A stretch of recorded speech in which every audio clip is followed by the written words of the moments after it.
Hello, everyone. Welcome to another Drop Frames. Oh, I thought Zeke was licking himself, but he's brooming. Okay. No, I was very confused what I was seeing there, so I'm glad I did a double check. You got to take care of your beard. Everyone knows that. Yes, you must. You must, or your beard takes care of you. I don't know what that means. I think it's. Wait, why can't we hear Co? Co, are you muted? There we go. Okay. What were you saying? I was gonna say I'm gonna be catching up to you guys soon. You can see I got the the unshaven part. You're doing it. Yeah, but all it takes is one passing comment from the wife to make you rethink. Like she's just like walking by me one day when I'm shaving in the bathroom a few days ago, and she's like, "Yeah, the full beard is so much softer," and just walks out, and I was like, "Wait, you want the full, you're not like what the hell? That's you want the full? Your wife is a. What do you want? That golden. What the hell? And no, she just straight up, she's like, yeah, actually, like, I prefer you with the full beard. I like the full beard. If you're gonna have a beard, I like the full beard. And I was like, okay, let's go. All right, full beard it is. Well, yeah, the not so subtle hint. Yeah, yeah. It's been a while, but like, that's how we knew Co. That's how I met him. He was. Oh yeah, the big bearded. He was the bushy beard beard down to here. Oh God, hobo beard. Yeah, I wonder if some of your emotes still have that. Oh, they do. In fact, funny enough, so the high emote, the high emote, if you look at the high emote now, it has like a smaller beard, but for the longest time, it had like the big, like down. Wait a minute. Did Julia trim up the high beard? She did. She trimmed up on multiple emotes. Actually, we trimmed up the big beard once we did that. Yeah. Wait, so are you going full blown, or are you gonna keep it?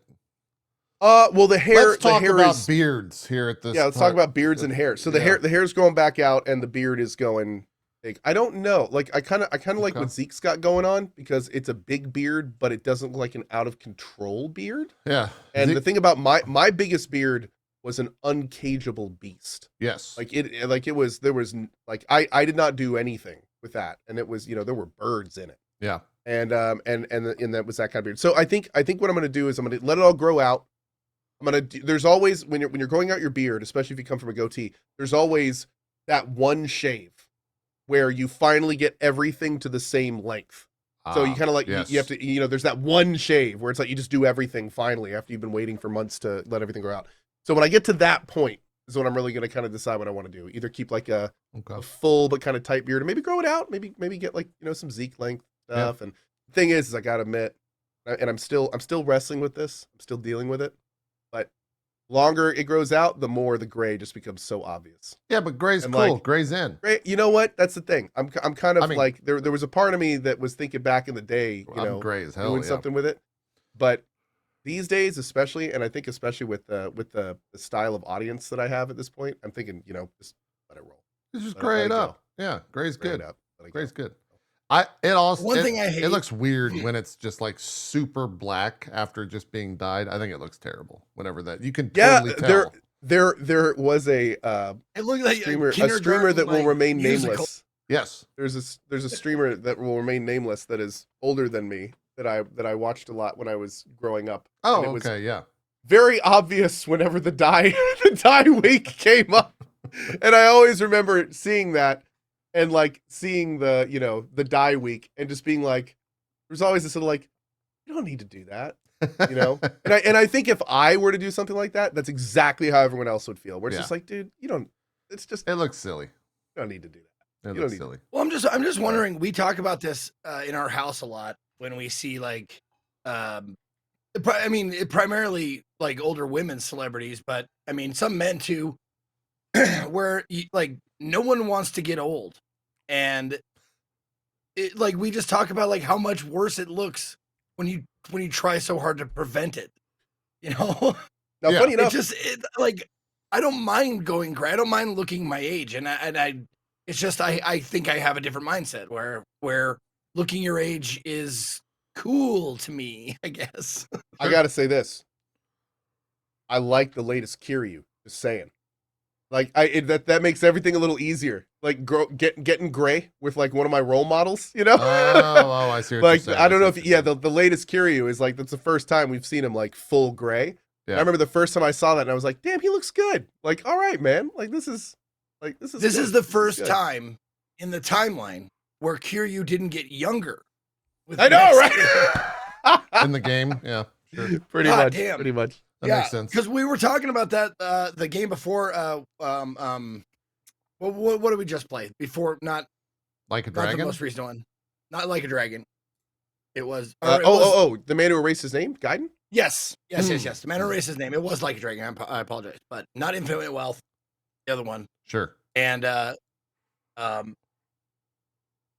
we were talking about like how old he actually is. Like, because he was born in a year, and you can talk about how old he is.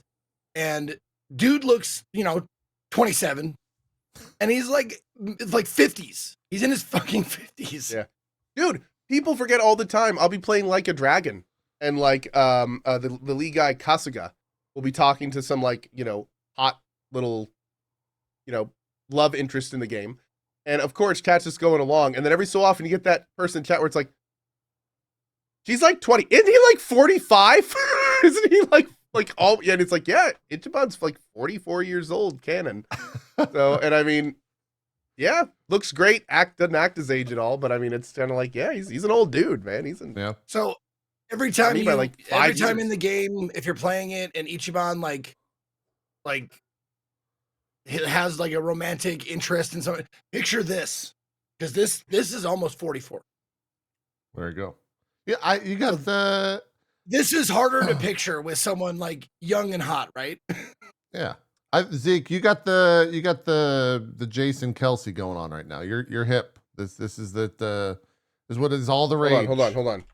The who? The Jason Kelsey. Yeah, I'm googling it. I have no idea who that is. Yeah. Oh, is that the Taylor Swifty Swift guy? Well, no, that's the Swifty guy's brother.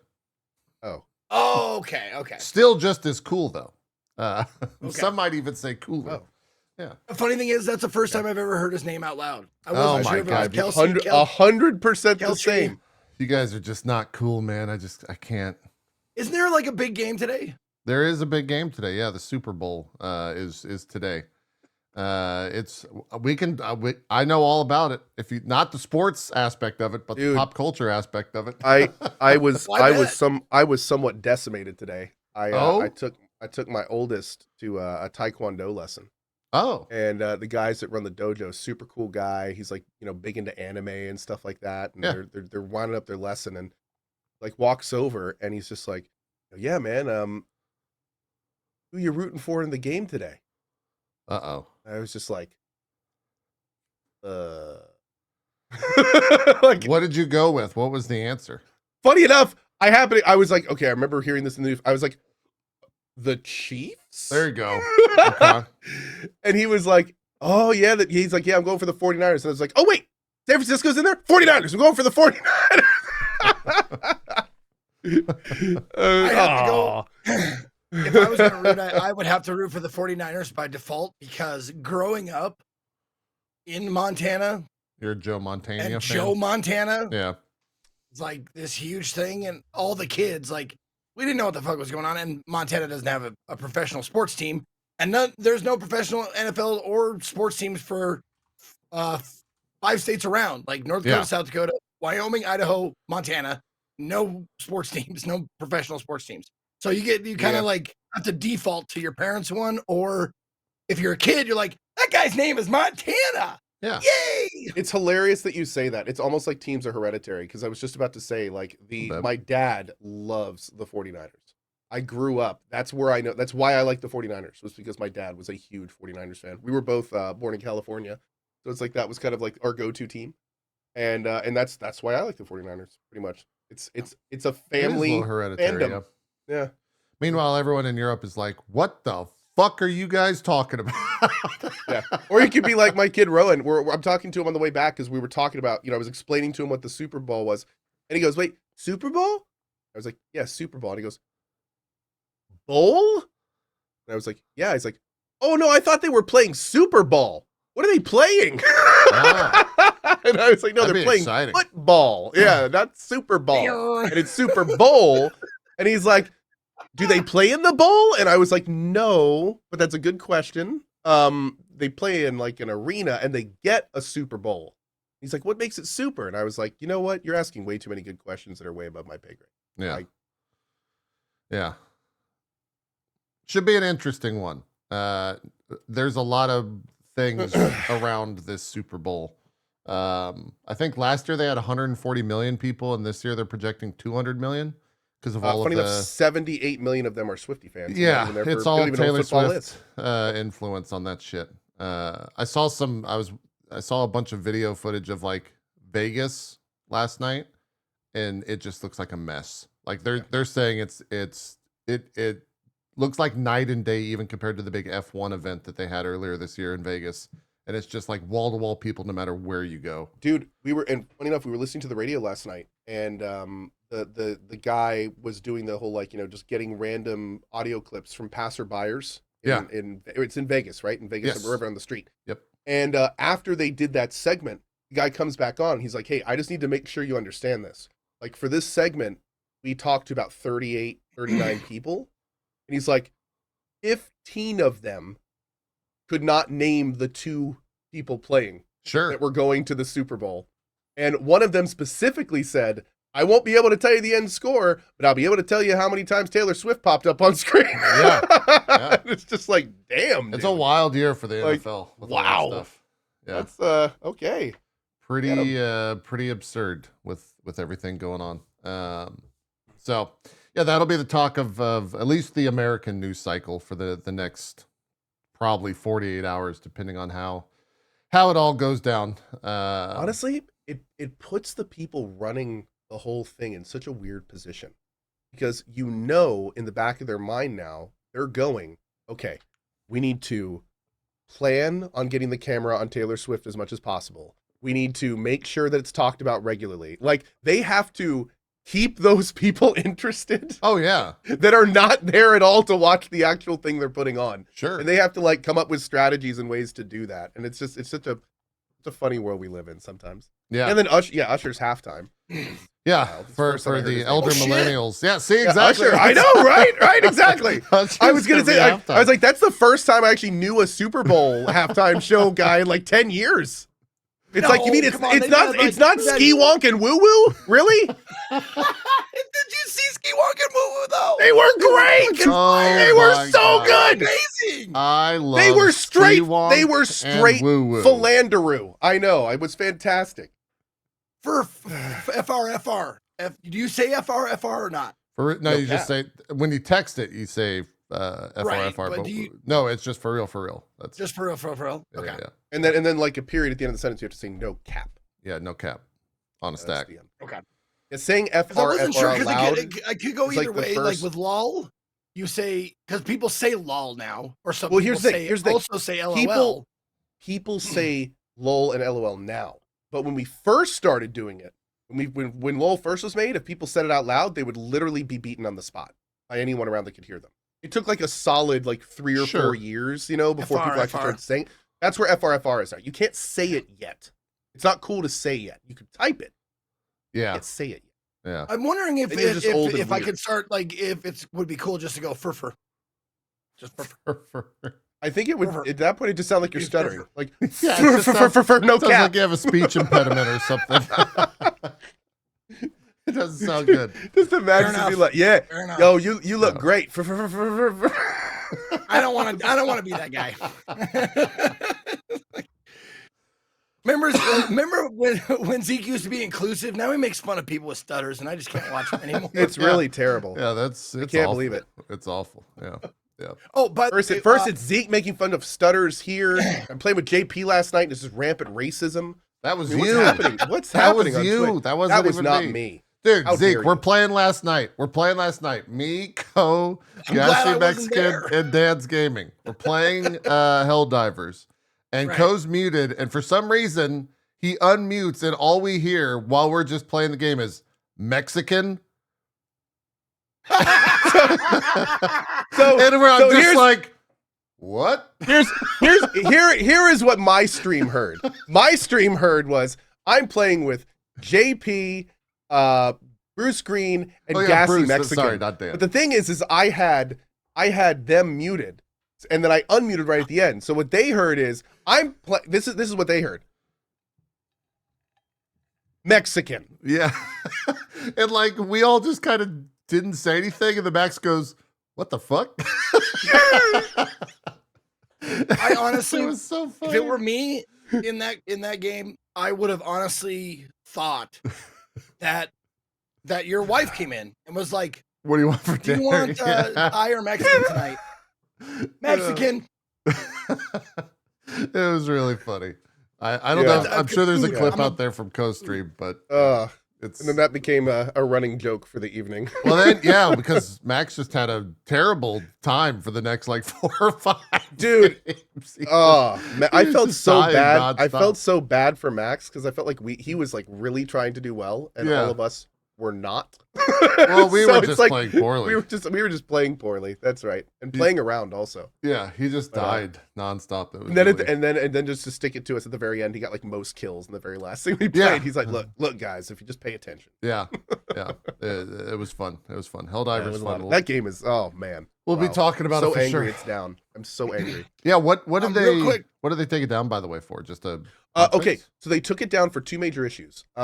Apparently they're going to help work with the matchmaking, and then second of all, they are going to be putting in a stopgap or making it so you actually get the stuff that you earn if you crash when you're leaving a round. Oh great. Yes, That's awesome. So they are apparently like they're very. Also, by the way, real quick, are we ready to transition into games? Yeah. Okay, good, great, huge. Before you shout go out. to the game, Oh, before okay, you go hold to on. games, We have a Zeke I've been waiting on this goddamn tidbit. I Okay. never Go. looked it up in case you want to know. tidbit. The reason why it's called a bowl, like a Super Bowl, blah blah blah, Uh-huh. is because it was originally from Rose Bowl Stadium because it's bowl shaped, and that's it. That's all. Oh, and that just named all the bowls. That's it. what- okay. I mean, I thought All right. there was going to be some other story, but no, it's because the Rose Bowl is bowl shaped, and then every other tournament, like head to head competition with football, has been called a bowl ever since, Okay. There you go. including the Super Bowl. Makes sense. Makes sense. Yeah, Helldivers. Good stuff. Okay, so pretty cool. So first of all, Helldivers just passed 1 million sales. Good for them. The highest PlayStation title ever on Steam in terms of concurrent players. Saw that. Awesome. They are working to try to make the game better. The devs are sticking with it, which is great too. And the last part is, and this is what I was just about to say before I was interrupted with useless facts. The CEO of Arrowhead, somebody put a post up basically saying like, what do you want to see from this game? What is this game missing that you think can do it? And the CEO was one of the first people to respond to that tweet. And he was like, yeah, man, like I'd really like to see weapon customization and like, a few other things. And it's hilarious because he's like nonchalantly responding just like a random player. And then all of a sudden people start responding to him and he's like, are you the CEO of the company that made this game? Like, wait, like that's kind of awesome. You're just like Chill candidly guy. out there, like being like, yeah, we should have put these major things in that people wanted. And it's kind of like, it felt really good to see that. It's kind of awesome to see devs kind of like jump in with the players. And, Yeah. like you don't see that too often. And it goes a really long way. And it's going to be very interesting, for instance, because he's kind of been all over a few tweet threads now. And it's going to be interesting to see if like we see some of this stuff get put in that he's like talking about wanting to see in the game. If that actually happens, that's awesome. It'd be great. That's yeah. fantastic. Yeah, they're doing a lot Excuse right right now. I'm kind of a fan of the game, not just like exploding into massive crazy. I mean, it's super successful, but it's not like Power World. I agree. in that regard.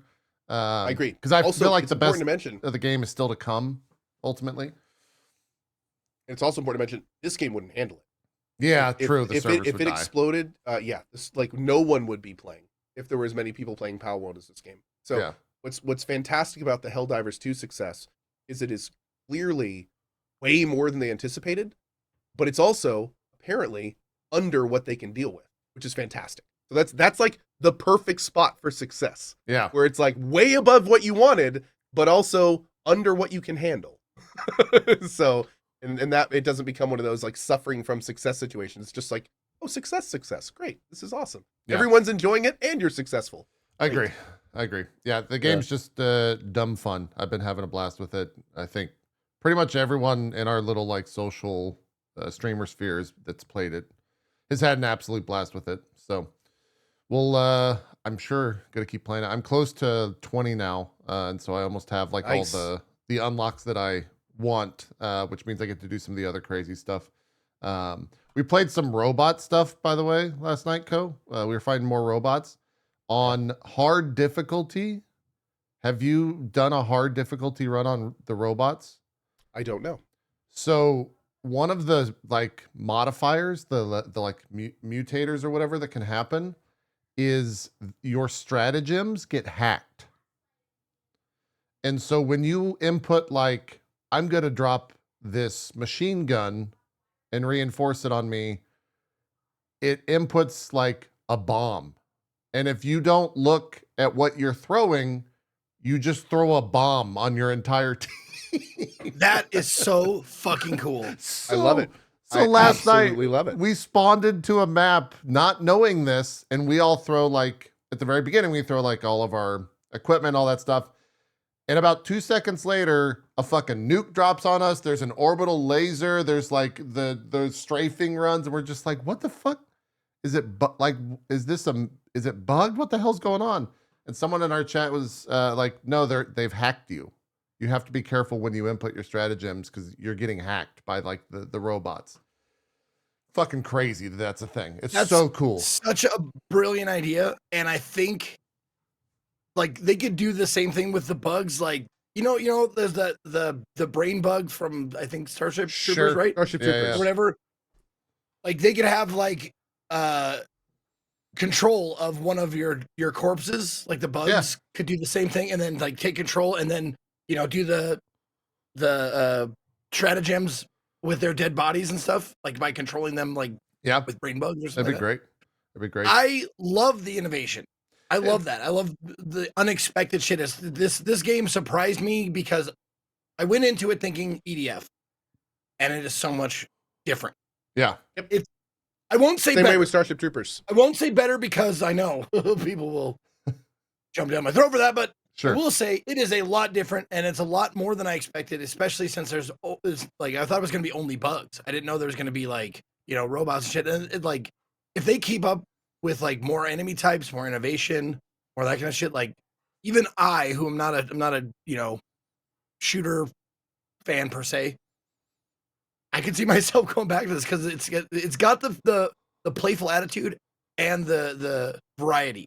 Yeah, that I just loved it. It's just fun to play. Like it's fun to go in there and just shoot things and have fun. And the difficulties are, I feel like, really well balanced for kind of all players, where you can just find a difficulty that feels best to you and you'll kind of get the same thing as everyone else. Maybe you get some like different samples or whatever, but those are much later unlocks. So you can still grind the lower level stuff and be able to get what most people are getting for all of that. So it's cool. Like it's the first game I felt in a while where I don't have to crank the difficulty up to be like having fun, I guess. It's still fun to just kill things on any and also difficulty. like with games that were like cooperative shooter games like that go like space, you can go to other planets and stuff. A lot of them like seem to be like, I don't know, like Destiny, like it's bound by lore. Like you can function within the confines of the lore and stuff like that. Yeah. Where this one, it seems like open, so you could like go to a planet of like blobs and just fight a bunch of blobs, if you want to. Like, yeah, it's good. Yeah, and that's a good PC 2400 in my chat makes a good point. None of the enemies feel like bullet sponges, and like when you're shooting an armored target, it feels like you're shooting an armored target and not a bullet sponge because you don't have the right weapon. Because like if Disagree. you do what? Disagree. You don't. I feel like if you get a like railgun, the tank bugs and stuff. I swear I've unloaded like 5 clips into some of those tank bugs and like got little red things for most of the hits and still not had it die. Now, granted, maybe that's the intention, Yeah, they I mean want, that's you know, like the But I lower mean, level guns, I guess. Lower yeah, level. But if you yeah, use a there's railgun, you definitely- can like 4-shot those guys. it's true. That's true. They do have the right weapon for the right job, kind of thing. That's a good point. Yeah. That's a good point. Or I the still Yeah, auto and have that's, like a cannon. that's the medium pen coordination. weapon, Like, Yeah. like if you're going into a situation that you don't know, like you coordinate with your team and say like, okay, I'm going to bring a variety of armor piercing, you know, and like metal destroying stuff. Yeah. You bring like organic destroying stuff, and we'll see which one plays better and stuff like that. Or like, you know, the ballista strike or the orbital laser or the, you know, whatever. Yeah. So much variety. And I agree with the armor thing. Like when I was like, I had my, you know, I was low level. I had my basic ass gun, and I was shooting at those armor guys, and I was seeing it go ping, ping, Yeah, ping, you and see just fly off. the tracer rounds. After a few times, I'm like, that's not working. I'm not going to use that gun anymore. So I tried to like, you know, go around back, and you know, I just either lob grenades or call in a, you know, some resupply or something. Yeah.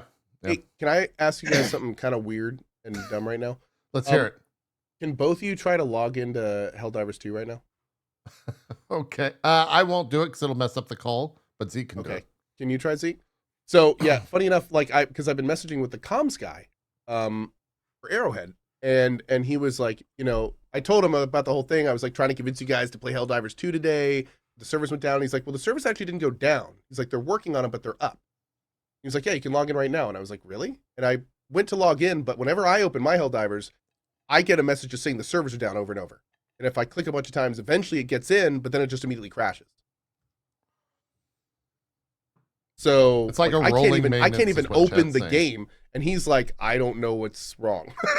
So I'm just trying to figure, like, am I the only one having this No, I problem? got I got the splash screen. The splash screen that says press any button, and then beneath in yellow it says failed connect server contact support. If Okay, that's not just me. Okay, that's what I'm Yeah. doing. okay. Apparently, if you just spam click to get in, someone said I in- did that. Yeah. I did, and eventually it starts to go in, and then it just crashes. And it did that like 3 times, and I was like, okay, I'm done.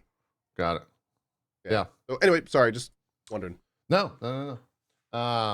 Yeah. By the way, Zeke, this is one of the new planets because one of the planets was What? freedomed or Chad- whatever. What now? Sorry, Chad is apparently saying if you watch the whole start video, it works. Oh, maybe it's like a handshaking thing. Anyways, Okay. Zeke, this is one of the new planets that went in, and it's pretty much like perma nighttime, and so we had a pretty miserable time on it. But it's actually awesome because there's so much like I think it's just like dust storm that you can't really see more than like 10 feet out. But it's terrifying because the giant bugs just walk towards you and then appear out of nowhere through the smoke, and it looks awesome. Like it's a really, really well done effect. And if you I drop gotta like tell a you, bomb though- or something, it illuminates everything around you. It's so awesome. It looks so cool. Man, it's a real touchy thing with me as far as visibility goes, Yeah. because I have a problem with games having limited visibility. It just really irks me when I can't see where the fuck I'm doing. Like I had the worst time playing Lethal Company when it's like a snowstorm or whatever. Yeah. God, I hate it. I want to quit. Like when I can't see, I Fair. just want to quit. I just like okay. If I was king of the gaming and I could, you know, wave my John wand Gaming. and make John stuff Gaming. happen. Yeah, if I was John Video Games, don't make it so I can't see this far in front of me. Make it so I can see all around me, but make it like, you know, like Predator vision or something like that, like a little obscure or something of that nature, because not knowing where I'm going and the feeling of being lost really fucks with me. Oh, you don't have the feeling of being lost here. It's just you can't Oh, okay. you can't see the creatures until they're right upon you, is how I would say it. Because I would always just pull up the map and put like a directive, and you always got a compass telling you where to go. There is definitely a step missing in this game between the map and the main UI, though. Like they do a good job letting everyone put down waypoints on the map. You can you can hold down tab and look at the whole map and scroll around and stuff. The problem is that the only place any pings or anything show up is in that little tiny compass at the top. And if it's not on the compass, it doesn't show you where it is on the compass. There's not like guidelines left and right. So you see that nice big blue line in front of that thing right there? They need that for everyone's waypoints. So if somebody puts a waypoint down in the world, there needs to be a big ass planet side style beam. So you can just like look around and be like, oh, he pinged there. Or like an overlay element, like when you hit the Q thing, like there's a missing thing there, and it makes it a little frustrating. Yeah, yeah. Also, is there a way to keep the mini map up on the screen or no? Nope. You got to hit tab. Is that part of the design? Is that supposed to be like? Yeah, that? I think it's because your guy. Oh like, yeah, that's weird too. He looks I wish at I his could keep the hand mini type map deal, up. but yeah. Okay. Yeah. By the way, That's can a design confirm. choice. Watched let the intro of Helldivers play, and now I'm in the game. I tried to, but it crashed during the intro. Yeah, no, mine. I'm on my ship now. There you go. Well, damn, look at that. Whereas it stopped it before, which is kind of crazy. There you go. That's pretty wild. Um, Good tip, chat. Thank you. So chat will probably have to give us the answer here, but have you guys heard? There's no roadmap yet, but I have heard that they plan to update the game like every other week or 2 times a month, or like what is the like update plan for this? Have you heard? Have you guys Also, Battle Pass is like perma unlocked apparently. Yeah, you can always And, go back to it, which is cool. Yeah, It's they the have Halo lots style. of big plans. Yeah. I'm just wondering like how fast they're going to keep it updated. Is it a multiplayer only game? No, but yes. You kind of want to play. I mean, it is currently. Yeah. Like the anything past medium difficulty for a true solo player is going to be basically a challenge round. Yeah. Yeah. That said, I haven't had any terrible public matches yet. The hard part about it is like getting a full group, I think, because of the matchmaking, but they're going to try and figure that out. Every second Thursday in a month is when they plan to do updates. Huh. I suppose we'll see if they can keep up with that. That's a lot. The other big conversation, which we've kind of skipped over, that I think people would want to know about is the whole, like, is the game pay to win? Is this like one of the things where we have to define what pay to win is? Yes. Oh, it 100% is. That's how you go about it. Yeah. This is a perfect example. This is a Warframe. Yeah. Pay to progress. It's a Warframe. Yeah. Well, it's pay to get quicker. Yeah. If you want to, from what we understand. So it's very similar. Yeah. It's not going to make you stronger. You can't buy anything that will, and there's not really any PvP in the game unless you're a complete DK asshole. But, yeah. Yeah. So it's like, but I mean, the people, it's the people that want to argue it's pay to win have tools to do that, and the people that want to argue that it's gray have the tools to do that. So it's just, whichever side of the fence you're on, you'll be able to make a decent argument. Yeah. And I think it's just, take a look at it, see which side of the fence you fall on, and then make your decision is probably the best bet there. So that's kind of what we've come to in general. It's not is it pay to win is not a yes no. Is it pay to win is you figure out what the monetization is for the game and you make your own opinion on if you want to play it or not. Like the yes no answers of pay to win are kind of quickly fading away as games find more creative ways to monetize. Yeah. Once again, the CEO of Arrowhead, and it's at Pile PILESTEDT. Pilestead. Yeah. I'm partial, but we really applied ourselves to not make it pay to win, even though items are functionally different. The only item that's pay to win is the revolver, which will win you any cool gun competition. Only minor problem is it's not that good. It is not that good. Okay. I would agree with him there. But it does look cool when you pull out like a 6-shooter thing and spin it in your hand. So I agree with him. Yeah. That is a factual statement. By the way, guys, But also, I'm super jazzed at everyone's like really good arguments on why pay to progress is not pay to win. It's okay. Anyone you're gonna convince with those kind of comments doesn't care. Or they're on an internet side. forum somewhere. Yeah. That's one of the reasons. Like, if you noticed, I was like, don't bother trying to convince people. Just let them know what's in the game. Let them make their own decision. Yeah. Because it's not. Yeah, it's like trying to argue the true definition of what an indie game is. It's like it's rough. Everyone's got their own. Yeah, everyone's got their own thing. Got their own for sure. Whatever. And the tweet that Ko was talking about earlier, someone on Twitter said, how how are you liking Helldivers 2? What do you really like? What do you dislike, if anything? And then the same account posted answered, this is the what you're talking about. I dislike the matchmaking. Everything else rocks. Well, actually, I don't like there's no weapon customization. So, like, he's talking, I'm guessing about shit like they're going to work on or add. I hope so. That's it, and see, that's where it gets interesting, because like that actually brings up a lot of questions where it's like, okay, if the CEO wanted something in the game that's not there, is it because it got cut? Is it because they decided not to put that in and now he's saying, oh man, I wish they had gone with what I decided? Is it planned? Like it's interesting. Like, not a lot of times CEOs will come out and be like, yeah, I wish this kind of cool feature was in my game that's not. Yeah. The next logical question is, why not? If you're the CEO and it's not in the game, why isn't it in the game? I would be very shocked if like the Sony execs are like, yes, let us sell die packs for $4 each, right? Like, they gotta be, they're all about the live games right now and trying to get as many things as possible. If you sell, customization packs, people would buy the shit out of that. If you could dye yourself Somebody a certain says, color. You are overthinking this so much. No, I'm not. I'm I just don't think curious so. on what his perspective is. Yeah. Like I said, this is not a regular situation to have CEOs say that kind of stuff. So I'm interested where he's coming from. Yeah. I take your comment and I turn it around on you and say, you don't ask interesting enough questions. Boom. You should work on that. Boom. Boom! Boom! Yeah. Makes Yeah, me like wonder how many times you could have done something interesting in your life and you just went, nah, I'm overthinking it. Boom. This is the same dev who did Magica. Yes. A lot of people are shocked to see that. But it is. And then the other thing, the anti-cheat, which is installed no matter what you want, and it runs every time you start the game.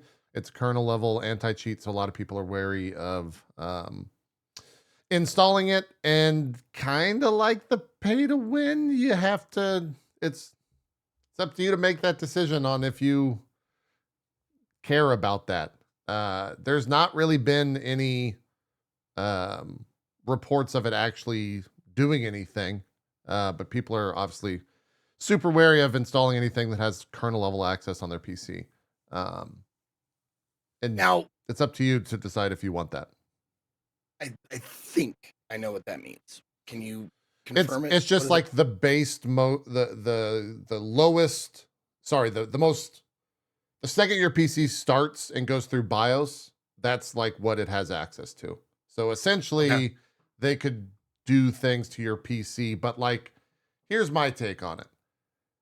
Fucking PlayStation is not going to run illegal fucking malware on your system, or else that would be a massive lawsuit. Like, there's no you reason. say that, man, but the Apple and Google, they're listening to us. They put chips in the 5G and the vaccine. Yeah. It's, I don't know. If you're worried about them like being hacked again, I guess there's criticism. Are you talking about the rootkit? Yeah, the rootkit stuff. Yeah. Okay. So real quick. Here's the thing. The only reason I would say that's maybe not the best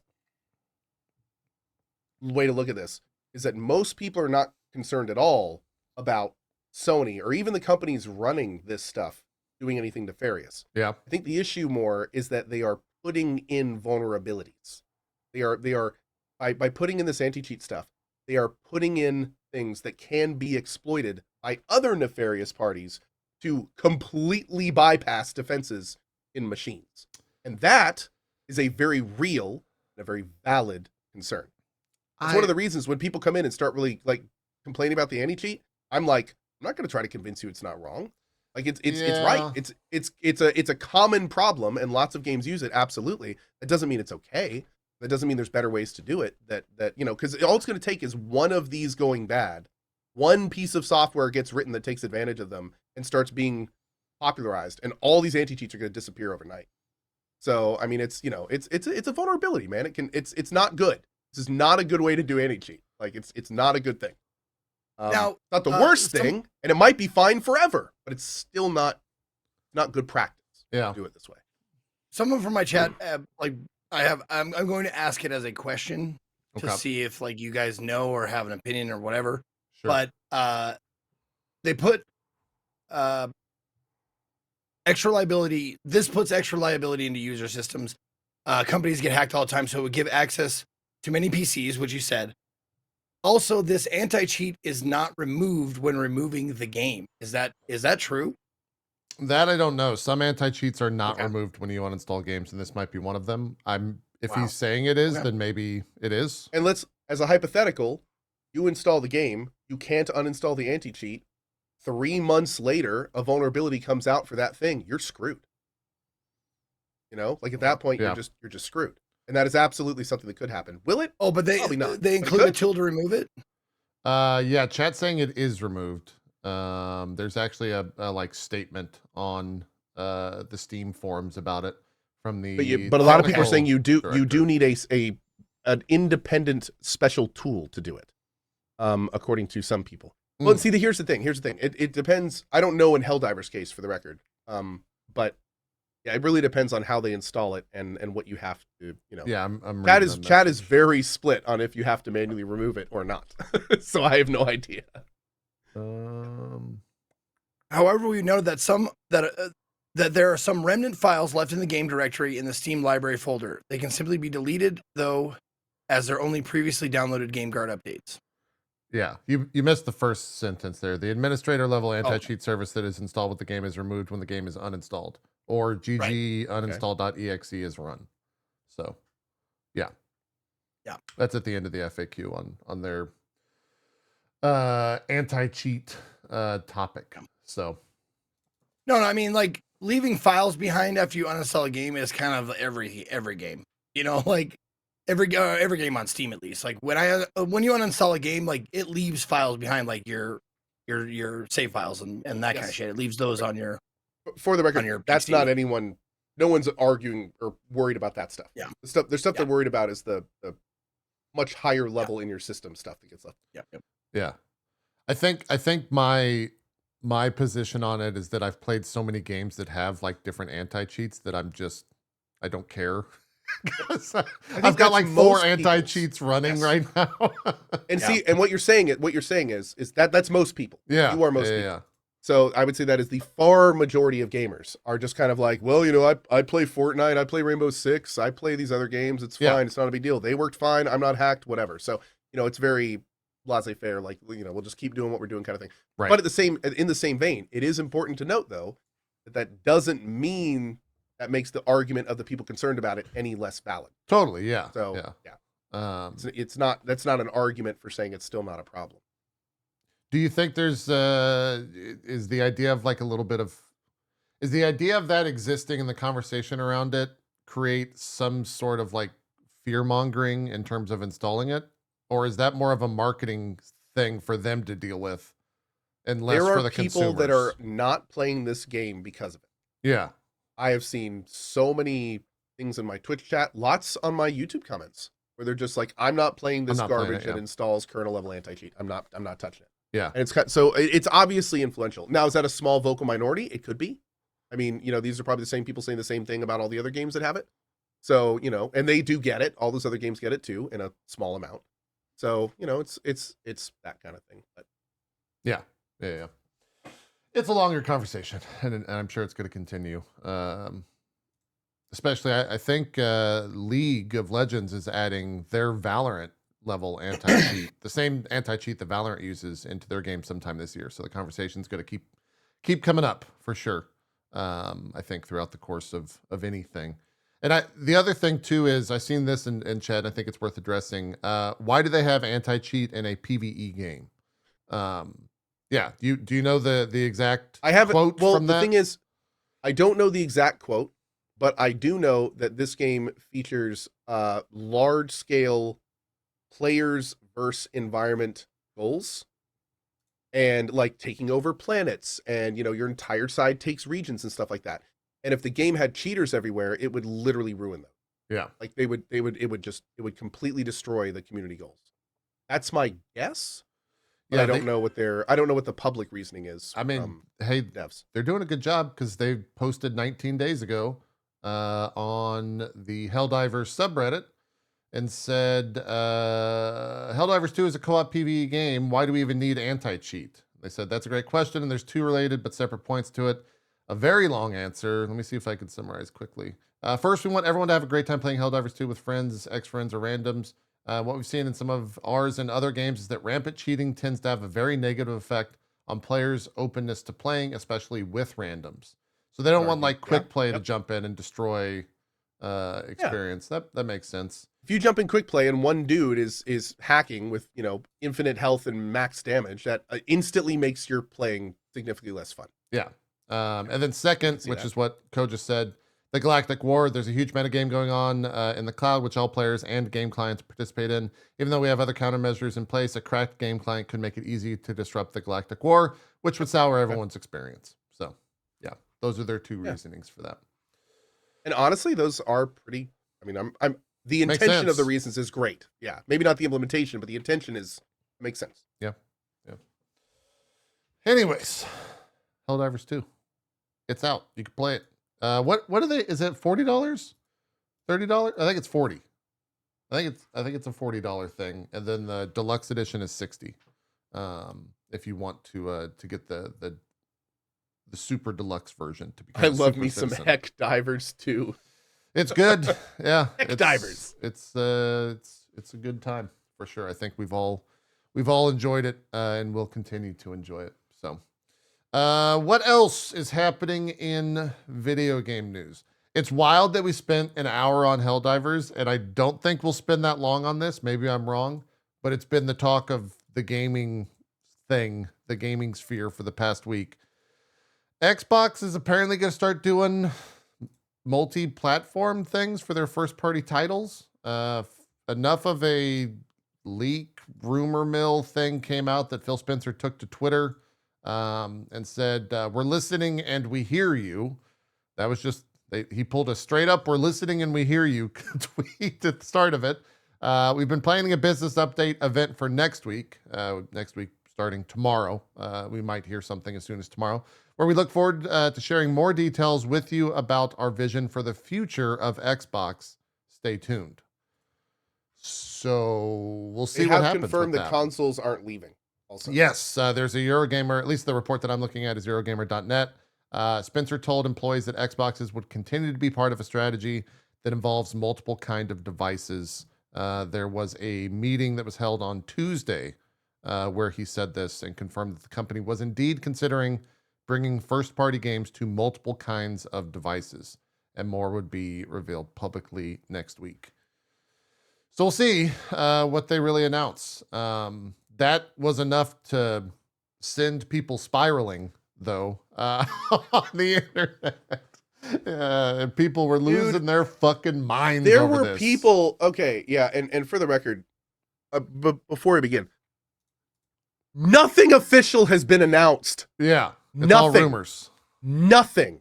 And there are people out there that are publicly just it is so it's so frustrating and sad to see this.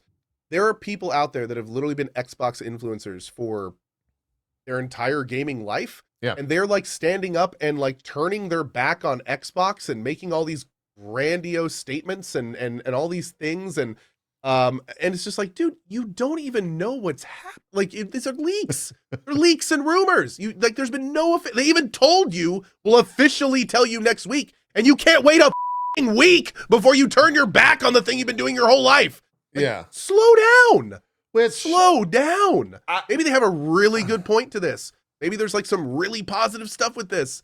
Maybe there's some great news that we don't know that's going to like lift every, I would take it a step further. Like, if your being is I'm team Xbox or I'm team PlayStation, maybe this is a wake-up call to fucking stop that. Just fucking, who fucking cares? Like, don't make that your fucking identity. Yes.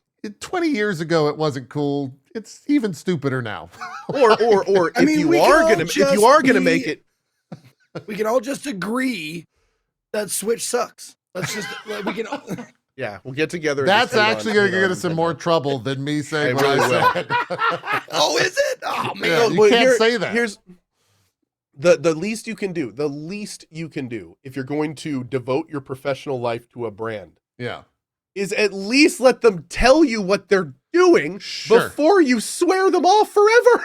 Yeah. Like, it's incredible. Like, the amount of just casual half-assing here and just complete lack of, I don't know. It's just the whole situation is just ridiculous. Yeah. It's absolutely ridiculous. It's been fun dunking on those, like the meme that I saw going around is Tim Dog has like turned his back on, I don't know who Tim Dog is, but Tim Dog has turned his back on Xbox, and so everyone's like saying, no, they got Tim Dog, fuck. Like, Tim Dog's done with Xbox. It's just it's the most absurd thing. I also heard of someone was talking about it. I think it was Jeff Gersman who said this, and I actually really agree with him. Xbox is actually kind of like reinforced this because a lot of the high profile Xbox employees follow these guys. And so it kind of like emboldens what they're doing and like their being, which I get totally supporting your customer base and everything like that. But like they kind of have created this mentality around the Xbox brand just by like going out and supporting them. So can you imagine being somebody at Xbox where it's like, how do we deal with these people? They're flipping out over stuff we haven't announced. We can't confirm. We can't roll back because it's not even announced yet. We can't comment on it because it's not public. It's like, do they just let these people whine like man children until they're tired and take a nappy nap? Like, what do you do? Your hands are totally tied. What do you do? And more importantly, what are these people expecting them to do? What are these influencers expecting Xbox to do? Like, they're literally saying, wait until next week and we'll tell you what's going on. Nope. I'm leaving now. Yeah. You need to say something now. I'm not waiting till next week. I want it now, and I want a sucker in my nappy. Now. I'm just enjoying looking at the people in chat who perked up when he said nappy nap. I was like, I want a nappy nap. I want a nap. A nap always sounds great. Give me a nap. But no, it's serious. There's like, no time I don't want a nap. That's the part of this has been so crazy because, like, I'm sure you guys get asked just as much as I do. Like, what do you think of this? What are you gonna do? And I'm like, I don't think, or I'm not gonna do anything. Like, no, we know nothing. Yeah, we know absolutely nothing. There's nothing to do. Yeah, there's nothing. Yeah. Like, it'd be crazy to think that you'd make any type of public progress or progress for Xbox or progress for anyone by going public about this now when the company has said we're not going to talk about it.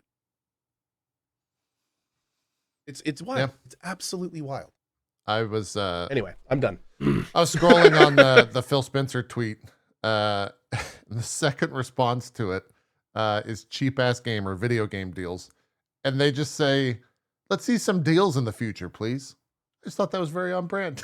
Like they're just getting in there. Yeah, give us some more deals, Phil. Yeah, give us some more deals. Let us know. So yeah, with all that said, next week, sometime, next couple of days, we might hear about Xbox going and putting games on PlayStation, which I'm kind of for it. Get the games out there. And phasing out exclusives. Yeah, and phasing out exclusives, exactly. Let's do it. Put everything on Game Pass, put Game Pass on everything. I think. Well, it brings up all, like, the thing is, though, is that people don't understand, like, exclusives and timed exclusives are two entirely different things. Mm. So, I mean, they very much may have leaked where it's like, yeah, there's not going to be Xbox exclusives anymore. But it's like, in a week, they may just come out and be like, yeah, that's because we're moving them on to Game Pass exclusives. Like, sure. Again, we know nothing. We know nothing. Like, we've gotten a few buzzwords that maybe were leaked or not leaked. Like, they're even having problems, I think, confirming the source. So it's like, it's just such a cluster fluff. Yep. Yeah. It was even wilder. It was so wild seeing, like, big influencers argue for exclusives. Like, there were these like diehard Xbox influencers with, in some cases, like almost 6-digit followers who are sitting there publicly being like, if you don't keep exclusives on our consoles, why would we stay Xbox fans? Yeah. Real weird conversation. It's kind of like, well, why don't you answer that question? Like, do you not like Xbox if they don't have exclusives? And you're like the Xbox guy? Are you asking me or like I couldn't ever I couldn't imagine, and I'm sure types of people like this exist, but I just could not imagine like not playing God of War because it's not on the Xbox, right? Like where they're so adamant in what they and their like belief in the brand that they will not play a fucking game like God of War or a game like any first party Sony thing. But that totally exists. There are people like that. Dope Source says, I mean, SkillUp is a proponent of exclusives. He thinks it promotes competition. I don't agree really, says Dope Source. Well, you also have to remember that SkillUp is in the pocket of big Sony and big Xbox, so of course he's going to want exclusives. That's I mean, very the man's true. name is ShillUp. Yeah. I mean, do you really think he's going to? No, all joking aside. He is absolutely right.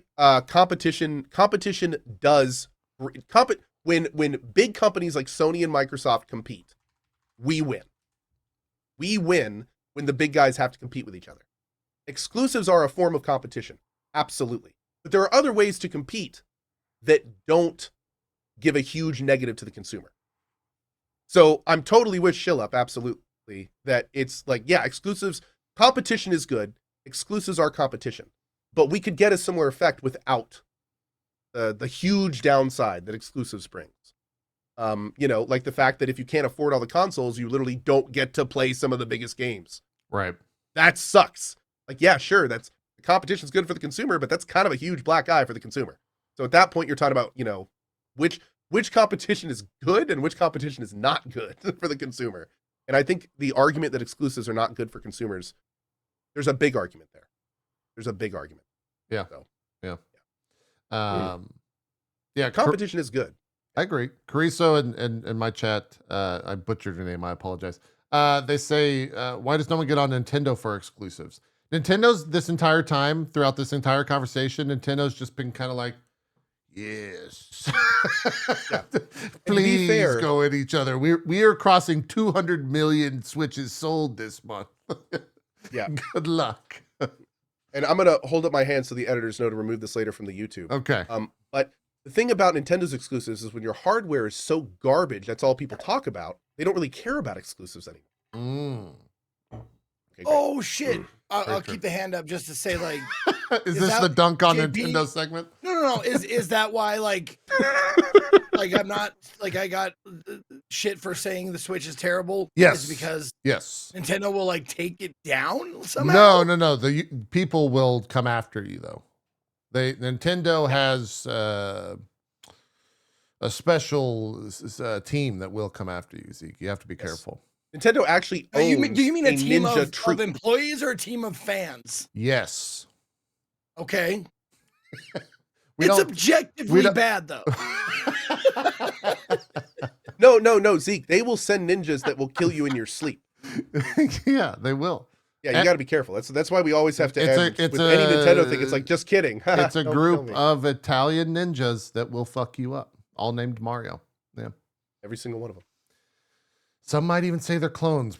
It's a big conspiracy. We don't get it. Let's not get into it. Let's get out of here. So the Nintendo thing, the Nintendo thing's a little bit interesting because they've always kind of gone like Microsoft and Sony have kind of comparable hardware that do comparable things. So that's real easy to draw parallels between the two. But Nintendo's kind of always off doing its own thing. And more importantly, to Nintendo's credit, they're frequently the ones innovating in things that aren't just technology.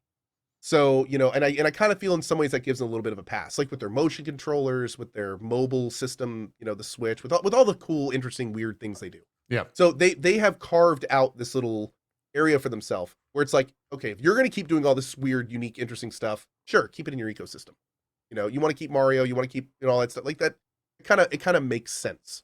I think it'd be completely different if they were, had a higher end console and we're trying to bring in those AAAs to them. Like at that point, yeah, I think we'd be really talking about that stuff.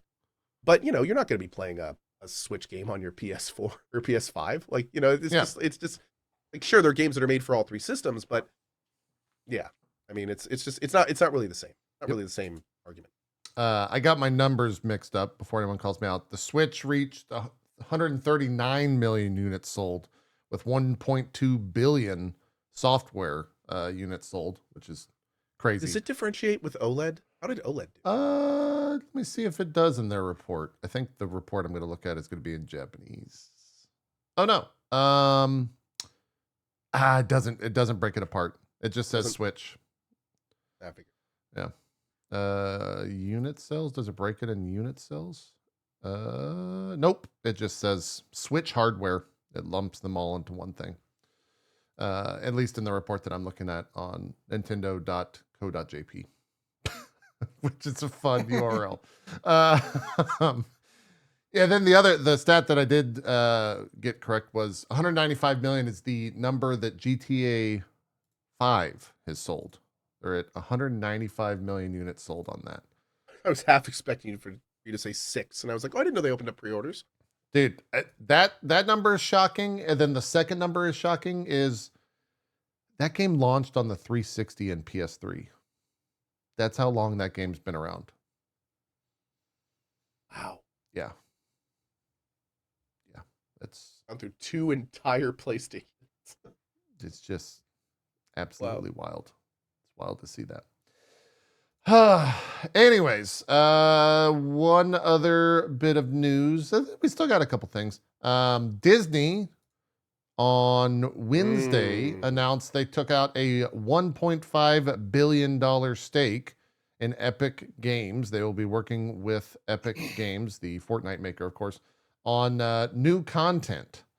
They didn't say exactly what that is. They had a little teaser video, sizzle reel thing that says play, watch, shop, and engage, I think is what the 4 buzzwords there, which is very buzzwordy. And they're saying that players can play, watch, shop, and engage with content, characters, and stories from Disney, Pixar, Marvel, Star Wars, Avatar, and more in their press release. So, yeah, there was some confusion because someone was like, "Man, what is Disney doing, putting 100 or 1.5 mil into Fortnite?" Bill. What? Billion, not million. Billion. I'm sorry, thank you. Billion. Yeah. I was like, "Who's Bill?" But the thing is that people need to remember, like, Epic just released in pretty recently the UEFN framework, and that is a very interesting, lush with cash technology.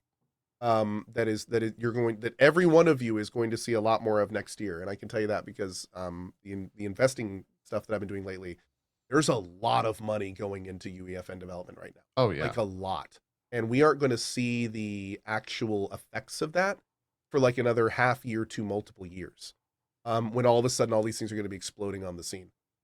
If you've never played Fortnite, don't be surprised if you download it in the next year. Early warning. Because there's a lot of major companies making some pretty freaking cool stuff in UEFN. And for those who don't know what UEFN is, it's basically the Fortnite framework for game development. Like what Epic is doing is it's pulling in almost like a game engine, so that companies can use UEFN to then make their visions of games inside that universe. So it's this interesting new thing that is very attractive to game devs, because like it immediately takes away a lot of the unknowns. Like, what is my framework going to run on? What are my server structure going to be? You know, what store am I like? What are my assets going to look like? Like a bunch of stuff is already answered if you decide to use UEFN, and it makes it so you can focus more on the game you're making. Yeah. So I know a lot of people right now. A lot of people are like, "Oh, that sucks. This is terrible. Oh, how dystopian." I mean, this. All I'm saying is, get ready. The first of like, many. Get ready. So, it is the first of many for Somebody said, "Is this kind of like Roblox?" In a bit. top level thing, kind of. Yes, it is.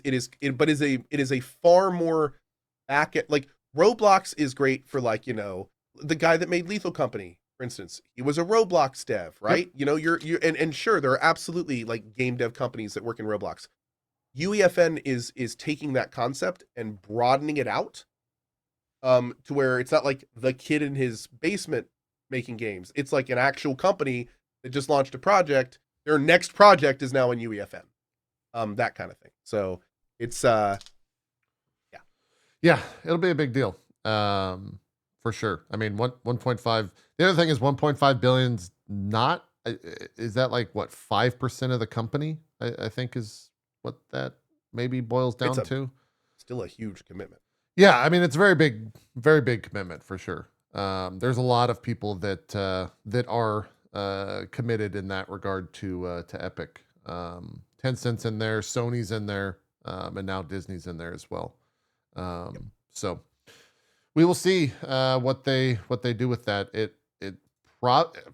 Not to get too buzzwordy, but I think that might be like the first real, at least if it's anything like they showed in that video. If those 3 islands are what they're aspiring to do, it's very metaversy. Like they're making that might actually be the first of its kind, where it's a real thing. It's a real umbrella. Yeah. You can absolutely. walk around and be like, oh, I'm gonna buy that shirt. And then it gets ordered, and then you buy the shirt, and it shows up at your house. That's the dream. Yeah, Disney, yeah. absolutely. Where I mean, the first time they put one of their full parks in a UEFN thing, and you're paying real money, absolutely. I'm all for it. Let's see how good it is first. Yeah, I mean, if somebody goes to Disney parks, if I don't have to go to Florida, then fucking let's go. it brings up a lot of interesting ideas. Like, being able to like pull up a UEFN thing in like an Apple VR headset and like actually like cruise around the park and ride on the rides, and you see other people doing it, and it's like a 1-for-1 creation. And I mean, there's interesting things that could come from it. The problem is how they're going to monetize it. Yes, that's gonna be the Wild West. It will be the Wild West for sure. There will be a lot of it'll be a big topic of conversation without a doubt. This is a little delayed, but you talking about Grand Theft Auto crossing sales numbers and stuff like that, it got me curious. I was just looking up, what the top selling games of all time, meaning units sold, not how much money they made, but units sold. And it's pretty standard, like, okay, no surprises. But then you get down to number 10. I'm looking at the Wikipedia page. You get down to number 10, and the 10th spot is shared by 3 games of most units sold: Overwatch, The Witcher 3 Wild Hunt, and I shit you not, this surprised the fuck out of me, Human Fall Flat. Yeah, that game was big. Yeah. Really? And that I was looking at it, like, okay, Wii Sports got it, Minecraft, Red Dead Redemption, blah, blah, blah. And then it just like stopped. I went, Human Fall Flat? China, because I looked up why. It was released in China, and it was released for like 50 cents or something like that. Yeah, it's very big. But just making it on the list with a game that like I sort of heard of. I think I played it one time. That was just crazy to me. I just thought you might like to know. Yep. That's cool. Very never knew that. Very big game. I need to find the full quote for this because I haven't really dove into it too much. Okay. So Ubisoft had their CEO come out and defend the Skull and Bones $70 price despite its live service leanings by calling it quadruple A. Okay, at that point you're just yelling. The full quote was, quote, "You will see that Skull and Bones is a fully fledged game. It is a very big game, and we feel that people will really see how vast and complete that game is. It's a really full triple ... quadruple A game that will deliver in the long run." Wait, isn't there more context to that? That was the quote that videogameschronicles.com served up. There might be more context. In the I want to say there's a sensationalist quote going around, and that might be it. Okay. And then I think there was one with more context where either it's a separate quote or something that's said later in that interview where he's like, he makes it clear that the A's were in reference to the amount of resources in the project. Mm. And he said that because they had like 8 studios work on it over 7 years or something crazy. So maybe, I mean, yeah, I'm looking up other articles to see if they give the full quote. I think he was just being a little like playful with it, and people, now to be fair, when you're the CEO of a company like Ubisoft, maybe err on the side of caution, not saying it's okay, but I think it's a bit sensationalist currently. Yeah. Don't get me wrong, it's fun to give Ubisoft guff, but I don't think he's actually saying that this is a quadruple A. Like, he's not saying Skull and Bones is better than God of War or anything like that. Yeah, I mean, I could totally see where a like CEO who's probably seen, the number sheets and realizes like, oh, we spent how much money on that game? Oh, that's okay. That's a quadruple A game. Hold on. Wait, They Mr. MX, shoulda- can you confirm that? They use Quad A in job listings for other games? Ubisoft does, or just everyone does? They also called Beyond Good and Evil 2 for Quad A? Wait, oh, come on. What is that even? So it's Dude, not just some dumb thing that he made up in the spot. If they would have run it by someone with, some PR experience, I think he could have just said, it's not AAA.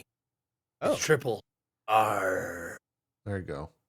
Apparently, Yeah. Yang Ye. Is it Yang Yi or Yang Ye? Anyone know? I don't know. I'm not sure. Heard of him first being the Kiryu voice, so I'm not sure what it is. But apparently he has a video on this that is interesting. Oh, okay. Oh, it's Yang Yeah. Young, yeah. Okay. Okay. Yeah, I wonder. Yeah. Okay. Yeah, I'm looking up the quadruple A thing. They did Beyond Good and Evil 2 was looped into that conversation 3 years ago. Skull and Bones was also titled a quadruple A thing as of 3 years ago. There's a post that mentions that. So I guess this is not the first time that they've responded or referred to that title as a quadruple A game. And you might have gotten it 100% right, Co, that like it might just be money invested because that game's been what 13. How long has that game been worked on? 13 years or some crazy amount. I think of time? realistically it's like eight-ish years. Yeah, It's yeah. been- Rebooted multiple times. So I yeah. didn't even know what it was at the beginning. So just a fun quote that kind of people were running with this past week. And then Dude, wait a second.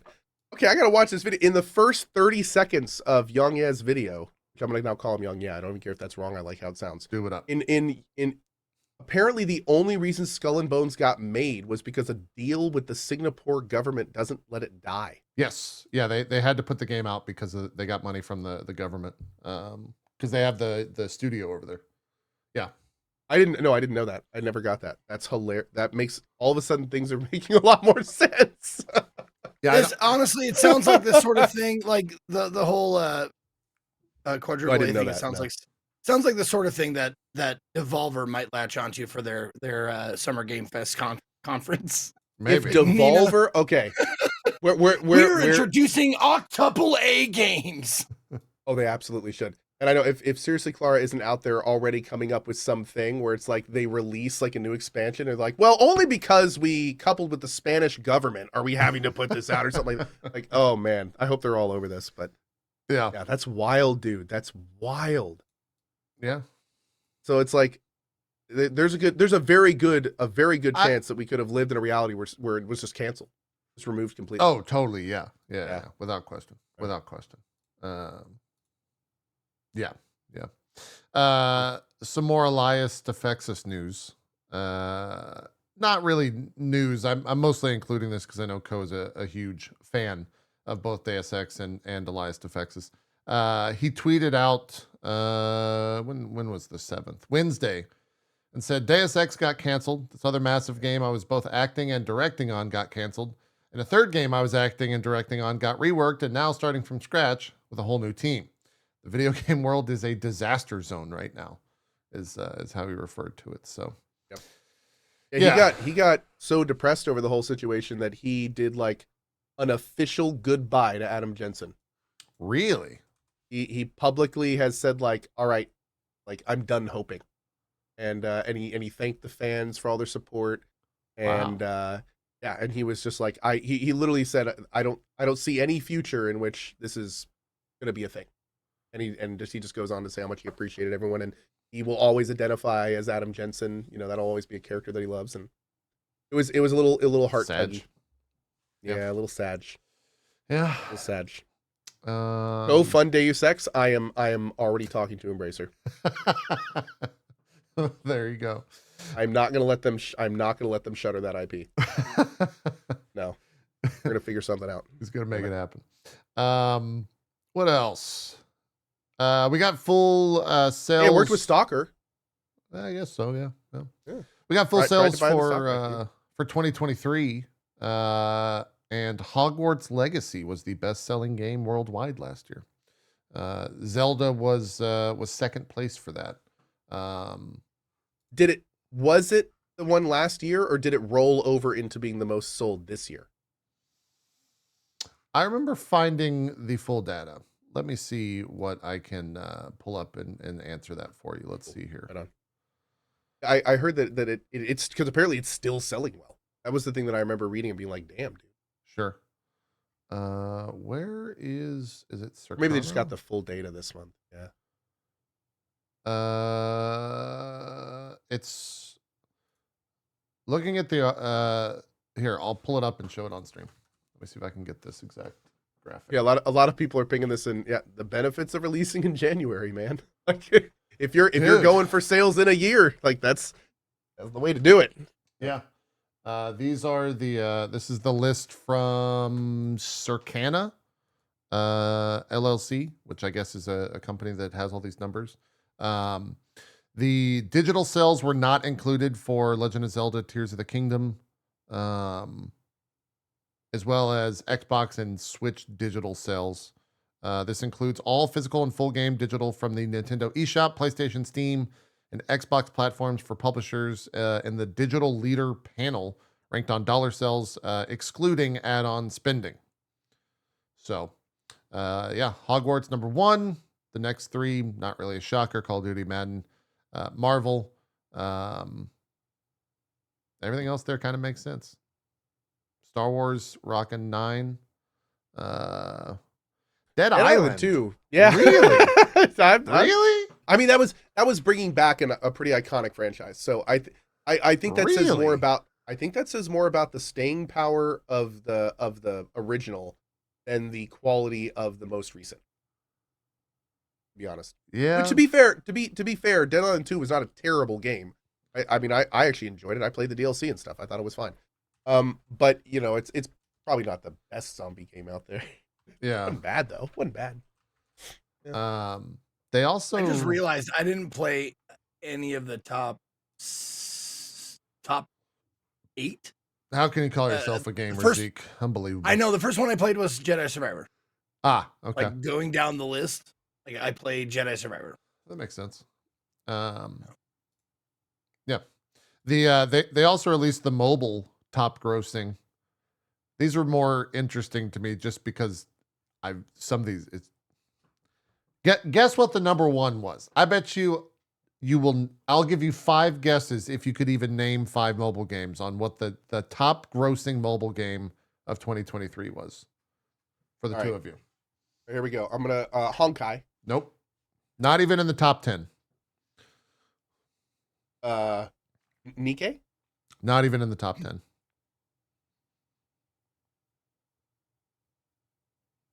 One of those games that DJ Wheat plays. Those competitive Castle King something. What am I thinking of? Not even in the top 10, Zeke. No, Genshin? Not even in the top 10.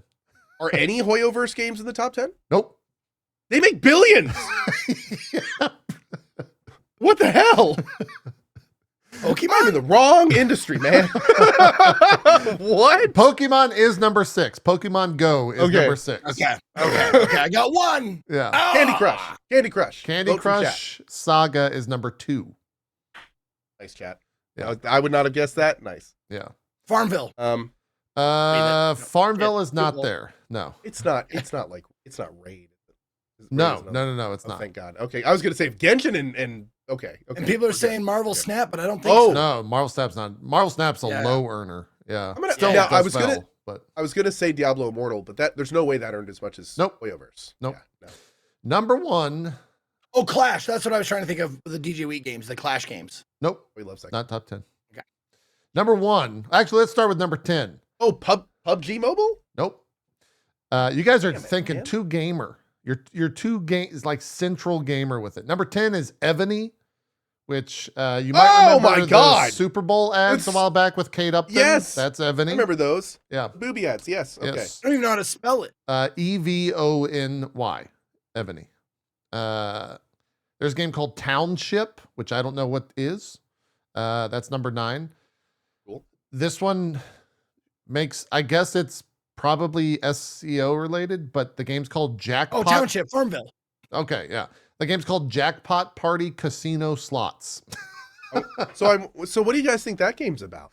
I don't know. Who knows what That's the farming game I heard about, right? Probably, yeah. Yeah. Number 7 is Gardenscapes. I don't know what Oh my that God, it is. has Joel McHale. The Jackpot Party game has Joel McHale like that's on just the cover, like, yeah! Nice. I'm like, oh, dude, Joel. Gardenscapes is just make a damn garden, isn't it? Probably. Yep. It's just make a damn garden. There you That's go. right. Okay. There you go. Pokemon Go was 6. You guys guessed that. Gardenscape's lifetime revenue grows to $1.5 billion. Jesus. Wow. All right, sorry. What was the one after that? Pokemon Go, number 6. Number 5 is Coin Master. Don't know what that is. 4 is Cryptmaster is a free single-player casual mobile game created by an Israeli studio, Moon Active. It has over 100 million downloads, is the top-grossing mobile game in the UK and Germany, and it looks to be an adventure game. Huh. Okay. About a pig that steals coins. It's an auto-scroller, is what someone in my chat said. One of those auto-scrollers? Okay. It also has slots. Mm. I'm looking at a lot of slots. Okay. 4, Royal Match. Probably another Royal Match. One of those match games. 2 words or 1 word? 2 words. A little puzzle game. Oh, like Candy Crush. A little puzzle action. Okay. Yep. All right. Yep. Number 3, not a shocker here at all. Roblox. Roblox just cranking the money. Counted that as mobile. Yeah, that makes sense. Yeah. 100%. 2 was I didn't know that would count as mobile. Yeah. 2 was Candy Crush Saga, which you guys called. And number 1, which is a massive shocker to me because I've seen ads for it, but I did not know it was that successful. Monopoly Go. How many people hate the other people they're playing with?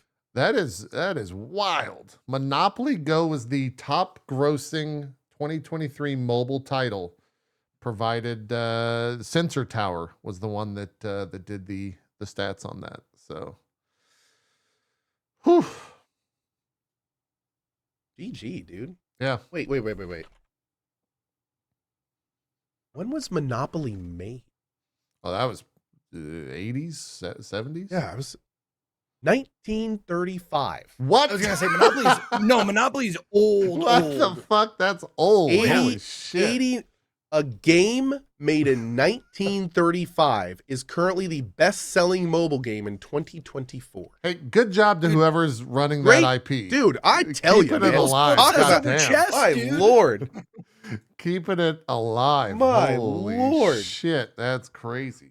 That's Dude, wild. I think even Zeke was born then. Yeah, we were all around. It was close. It was close. But speaking as a alum of Swifter's Monopoly League. Oh yeah, the game's fun. Game's real fun. Yeah, it's still fun. It's wild. That's wild. Huh. We had the Final Fantasy VII Rebirth State of Play. Trailer was pretty spoilery, so I won't get into it. That happened. That was the thing on Yes, Tuesday. I'm avoiding the demo and everything. Yeah, I played the demo. It was great. It's super spoilery though. So if you're one to stay clear of spoilers, don't play a demo. Final Fantasy VII. Final Fantasy VII Rebirth. Okay. Yeah. Okay. Gene on Twitter was like, yeah, I just played the demo. It was great. I was like, yeah, I'm trying to stay away from it because I don't want spoilers. And he just responds in all caps. He's like, do not play it. Yeah, don't play it. It's like, damn, okay. Do not play it. Yeah, he's like, do not play it. Yeah, absolutely. Do not play it.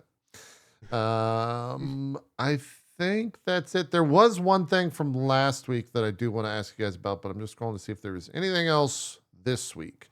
Dead Cells is is what are they calling it? They're okay.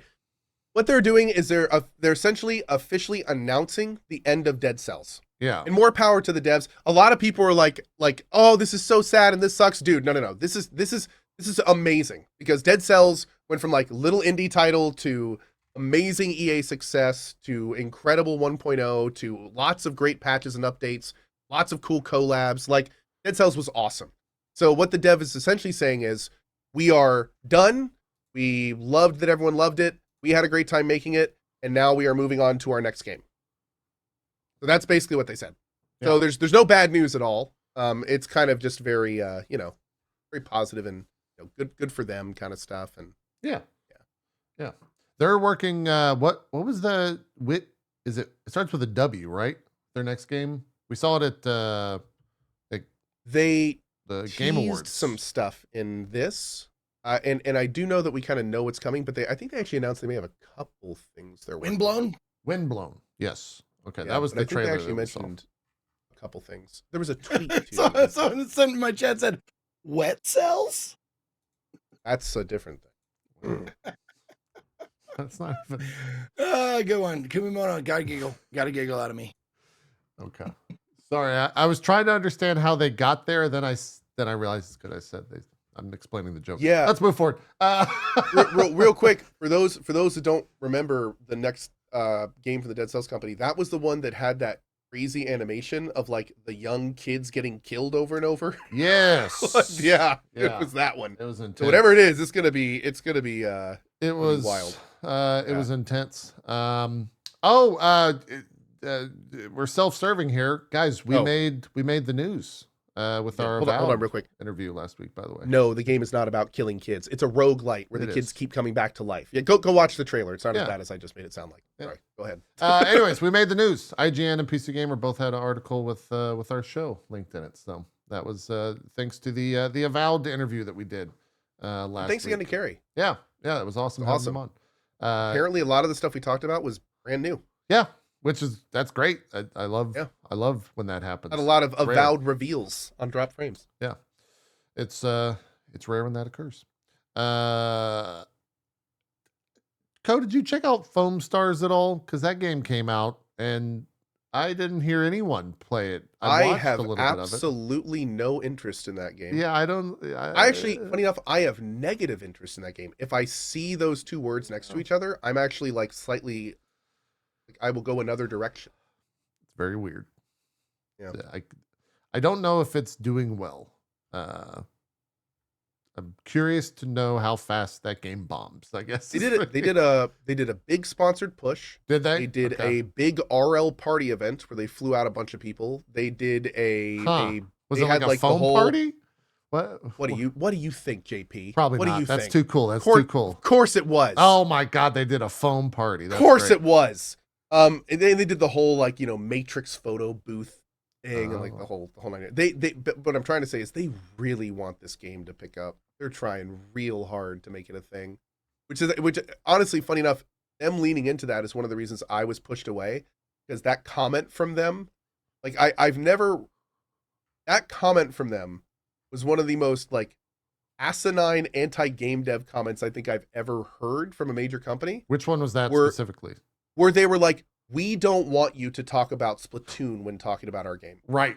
And it's like, okay, I get you want to be your own thing, but when you take like 80+% of a game and make your own obvious version of it, and then try to tell people, let's not respect where this game came from, that immediately makes me just want to be like, I want nothing. Like, you are no. I don't care how good your game is. That's a shitty attitude. I don't like it. Like, that's a weird thing. Oh, like if anything, game devs should come together and celebrate when they build off each other and have big successes. Right? Rising tide, all boats kind of thing. So the idea that they're going to literally copy another game and then be like, yeah, but don't talk about where it came from. Oh man, it's really silly. Yeah, not interested, buddy. Not interested. It's a really silly thing. That's just not cool. Not cool. I had forgotten that game. Somebody says like Power World. Well, Power World's doing it because they don't want to get killed by ninjas. That's a little different. The Italian ninjas. That's a little different. They're splitting their time between Zeke and Power World right now. Yeah, that's where it's one thing to be like, we don't mention this for copyright reasons. It's another thing to be like, we don't talk about this because we want to establish our own brand identity better. Mm-hmm. You know, that's a little very different. Dude, flavors. I hope Nintendo comes after me because I could use the publicity. I really could. I really could use the articles headlining like big bad Nintendo goes after medium-sized streamer Ezekiel the Third, and they're gonna spell my name wrong, of course. They won't have the underscore, and they'll go after the running back. Is he still playing? By And the way, you know the best part about Zeke, the best part about Zeke's drama with Nintendo is it would just be him bending over, going like this, and there'd be a big Pokemon across the top. Exactly. Yeah, I could see it. Well, people are saying medium. Am I not calling that right? Am I medium? Am I small?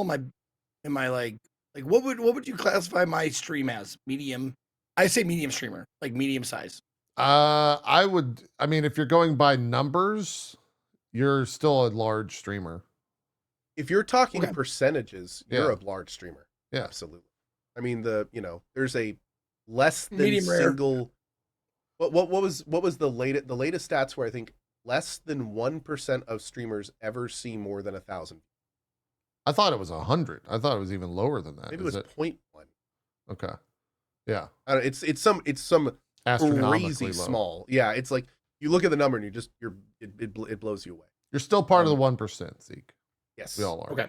Yeah. No, I'm just saying like when I look at my numbers and then I look at like some of my follow lists, I'm like, it makes me feel like a medium-sized streamer. You know what I'm saying? Because I Well, don't see the hundreds and thousands of other ones that You are. can count the know, number of creators on one hand that can't look at another and be like, man, that dude's so much bigger than me.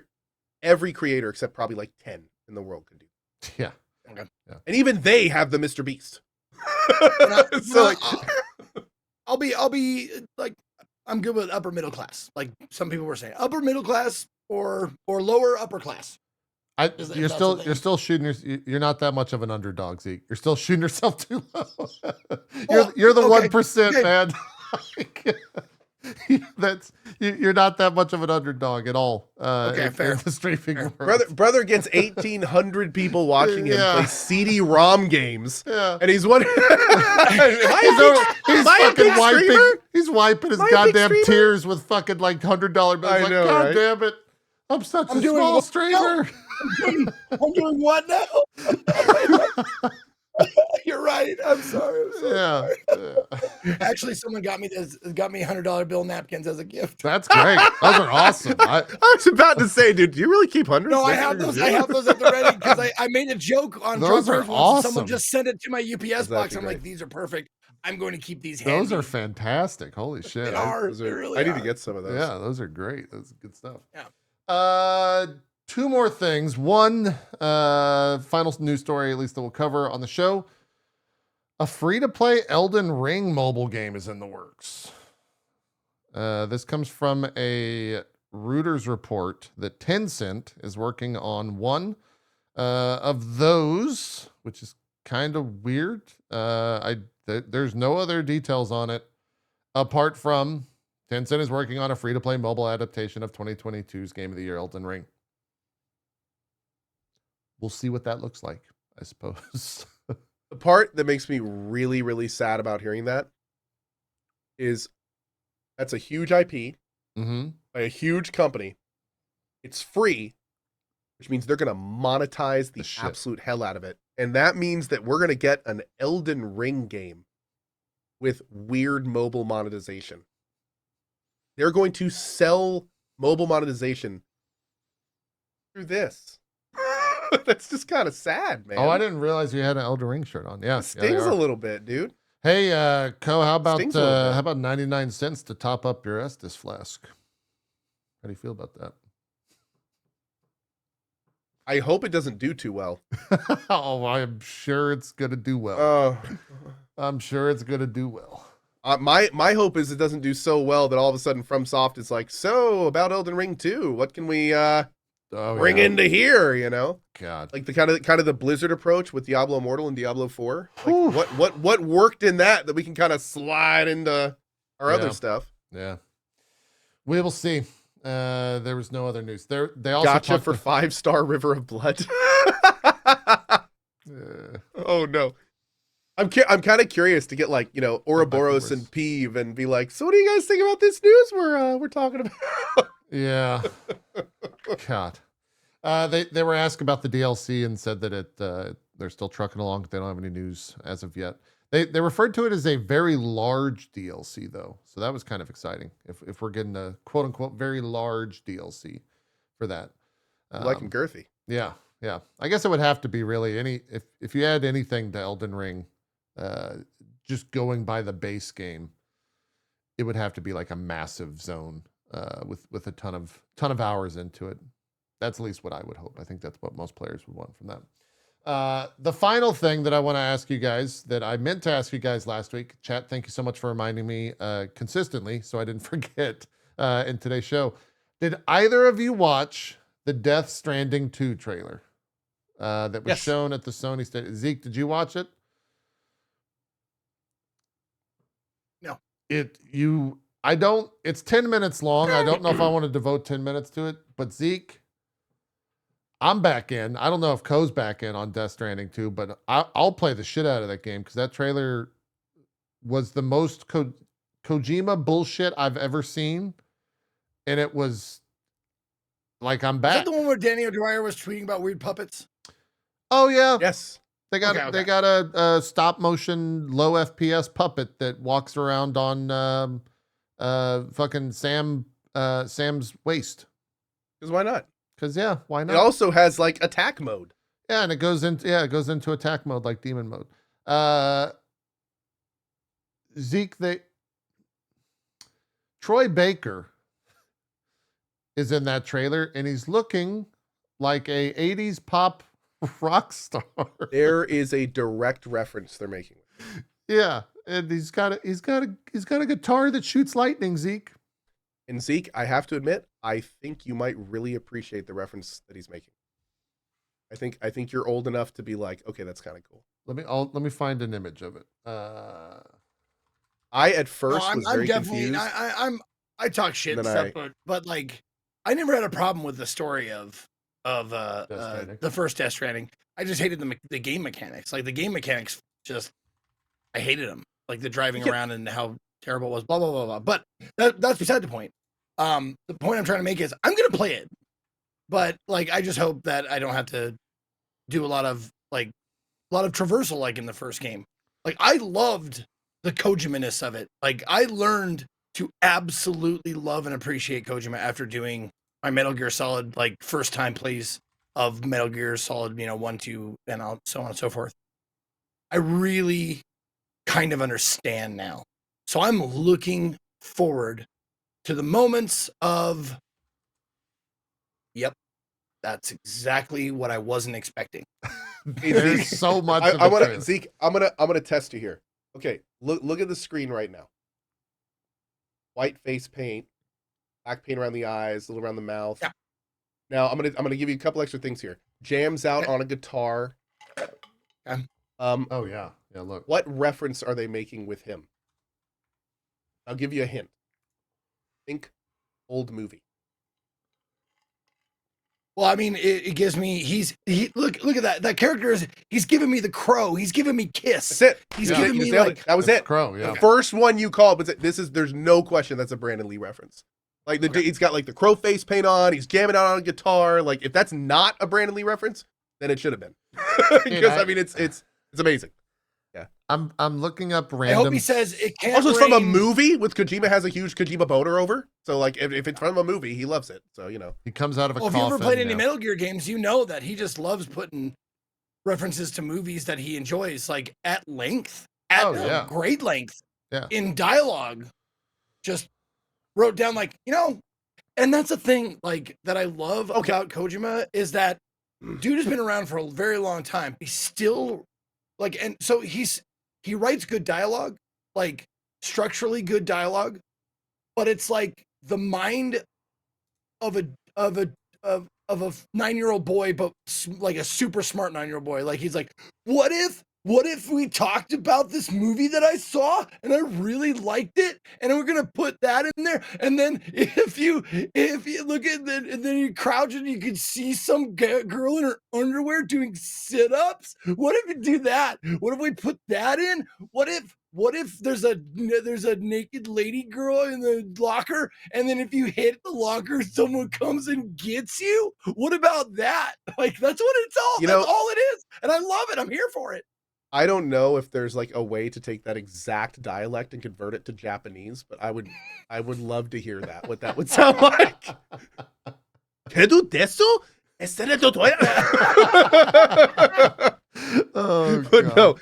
no, and for the record, for the person in chat that says Ko needs to rewatch The Crow, that's not Crow face paint. There's a difference between influence and copy, bruh. Like, seriously, Yeah. look at Brandon Lee in The Crow and then look at the face paint on him. No, it's not identical. But I mean, white base, like It's the first things thing around the I thought. eyes and mouth. I mean, come on now. Yeah. I mean, instantly. Come on. Dude, I'm going. I watched this trailer in full and just was blown away by all the absurdity. And now I'm just looking at different screen caps and I'm right back there. Like, what? This is the most absurd fucking bullshit. She's got gloves around her fucking neck that she's They do stuff. operating and they do stuff. They do things. And there's Yeah, a they like puppet. cover her mouth and stuff. Is that Guillermo del Toro, by the way? Is that the puppet or is it someone else? You know what? Sure. Let's just go with 'Cause yes. There's also No, it's not him. It's not actually him. I thought it was the voice. Who's the Might puppet? be The voice voiced of? by him. I forget who it Timothy was. Chalamet. Excuse me. Chalamet? It's a German Wait, director. what? No, Oh. it's not Timothy. German Timothy Turkish Chalamet? director Okay. is who that is. And then George Miller is in the game. Fatih Akin? Yeah, it's just the puppet is based on a big Turkish German director, Fatih Akin, but the voice actor is not him. He has a golden bear. What? Did you I'll tell just? you what. I'll tell you what. I have it pulled up. Thankfully, Is one of that my Alan dogs, Wake? Yes, it's Alan Wake. Pinkies put the link in my chat. I have it pulled up. I'll watch it. I'll watch it a couple times, and then I'll report back next drop. No, so the way Okay. that it worked All right. is Alan Wake went through the door at the end of the game, popped up in Kojima's game. They did their whole thing, and then at the very end of that, little puppet's gonna walk through another door. Alan Wake 2. Great. It's fantastic. Didn't mean to spoil that for you guys. Sorry about that, but you know, it's Fantastic. good to know early. Zeke, here's a question for you. What do you think this thing is on the left that's fighting Troy Baker with an electric guitar that shoots electricity? What is this thing on the left? That would be a Nintendo copyright. No, hold on. I got it. Ready? It is a suit of armor that is over a pile of 100 and actually probably about 332 sentient hot dogs. You were In a close. suit of armor, with olives for eyes, and it's actually possessed by the ghost of his mother. You're Dude, close. That is one of the most ridiculous things I've ever heard. It's corn dogs. Oh. Okay. Oh. I knew it was some processed meat product. Also, Uh, it's his uncle, but we're close. the entire time that the giant mechanized samurai is fighting, you hear baby, like BB from the. You Right, hear right. that, and so everyone's believing that is BB in a suit of armor, Or a baby. or a BB in a suit of armor. Maybe not Lou. It's- But funny enough, because like it I love during the guy touches the container and has like a moment, and the container is shielded, so obviously and the guy even mentions like, oh, did you get Lou or whatever? So the intent is maybe he's looking for it, it's empty. Maybe. So maybe all the babies got converted into soldiers, and who knows, man? Who knows? Maybe Lou has a mech now. maybe. I was totally out after playing that game and then seeing that trailer. It's just like, sign me the fuck up. I want to see more bullshit. I am always down for Kojima tomfoolery. I do Yeah. I do have to say that there's definitely like I don't want to say it's Kojima fatigue because I don't think that's a thing, Uh-huh. but it gets to a point a lot of times with Kojima stuff where it's just you come to expect the unexpected so much that you just stop expecting and you're just kind of like You're just and along that's for like the a different ride. feeling. Yeah. And that's like it's for some of us, not all of us, but for some of us it's a little less fun when you're not like following breadcrumbs, which there are in those games, but not nearly as much. Like there's so many decisions in Kojima games that are meant for the impact. The decision is made for the impact, not for a future payoff, but for that specific thing. So it's a, like, I have to say, I watched the trailer at the end of it. I was like, yeah, that's more Kojima. That's it. There it is. Like, you know, that's it. Yeah. I really should stop being surprised by it all. You're 100% correct. Yeah. But I mean, it's not bad. It's a taste. And, you know, just like any taste, the more you have of it, the more you get kind of used to it. The more that you're kind of like, you know, so the thing that I'm really interested about Death Stranding 2 is I'm interested to see like what they're going to do with the gameplay. Like, are they just going to take Death Stranding 1 and copy paste it with a few new vehicles? Yeah. Or are we actually going to see like some thoughtful growth in terms of what that gameplay is going to be like? So, because I mean, to this day, he's still like lords over his gameplay decisions. He you know, I haven't heard much about Kojima at all talking about like saying that things should be different or changed. Like, he's 100% committed to Death Stranding 1. I still am not. Yeah, the gameplay was the worst part. Like, the gameplay was not the strongest point. Yeah. So I will say it'll be very. Go ahead. I saw your comments from various chats about what Kojima is planning on after this, and I was like, okay, I'll look it up, and I googled it. And according to PC Gamer, Kojima is making a new action espionage game after Death Stranding 2. Yeah, that was next generation action espionage is his direct quote. So that was like their big one last thing moment. They cut to him and the head of PlayStation Games in like a Sony soundstage in Hollywood, and then they had a drone fly out of the soundstage to reveal that they were on like the Sony lot in Hollywood. They had the name of the game Scient there, while also saying like they're gonna have a movie with it as well. So sure. Like, fucking why not, I guess. We'll see how far we are along from all that type of stuff. Probably a couple years. No, and I feel bad because like my first like real taste of Kojima was Death Stranding, and I was like, God, I don't. Yeah, you did the inverse, yeah. And then I was like, okay, I'm gonna give it a chance. And I went back and played Metal Gear, and I was like, oh, it's the same guy from Metal Gear. They just took like the cuffs off. Like he hulked out with his weirdness after they like, okay, Metal Gear has like physical rules, like in the world, like physics happen and stuff like that. So he was like, okay, then I'm just gonna make the story super fucking convoluted and weird. Okay, they're like, okay, and then he's like, now I'm gonna make my own game and no rules, bitch. Let's go. This GIF kept popping up, and I feel it's apt. It's gonna look like shit, but quality wise, I feel like everyone is saying that Microsoft and Sony are both just like throwing money at Kojima, and the entire time Kojima just says yes, and then it's just this from from Guardians of the Galaxy. Him just going, yeah, I'm gonna make some weird shit. Let's do it. Let's jump in there and be as crazy as possible, which I'm kind of all for.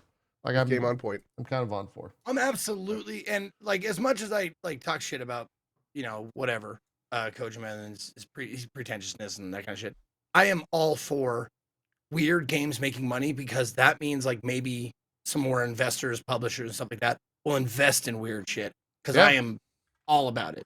Yeah. Love weird games, especially like with the demo days that just passed. Like there was a few just like bonkers ones that I was like, fuck yeah, I'm glad these games are being made. Not all of them hit with me, but enough of them do, and the fact that there's a lot of them really gives me hope. Mm-hmm. So wait, first of all, real quick to answer somebody's questions in chat. The Avowed interview is on JP's YouTube. Yeah, for last week's VOD. Last week's VOD. Last 30 minutes of the VOD. Yeah. So that means Kojima is working on Death Stranding 2, Scient, and the horror game with Jordan Peele? Yep. Yeah, he's got those 3 big projects, yeah. Those are like 3 defined different genres. That's awesome, dude. That's a lot to juggle. Yeah. Especially since he's got his fingerprints on them so much. Yeah. He's a busy guy. For sure. And I'm sure all 3 of those will at least be good, if not great.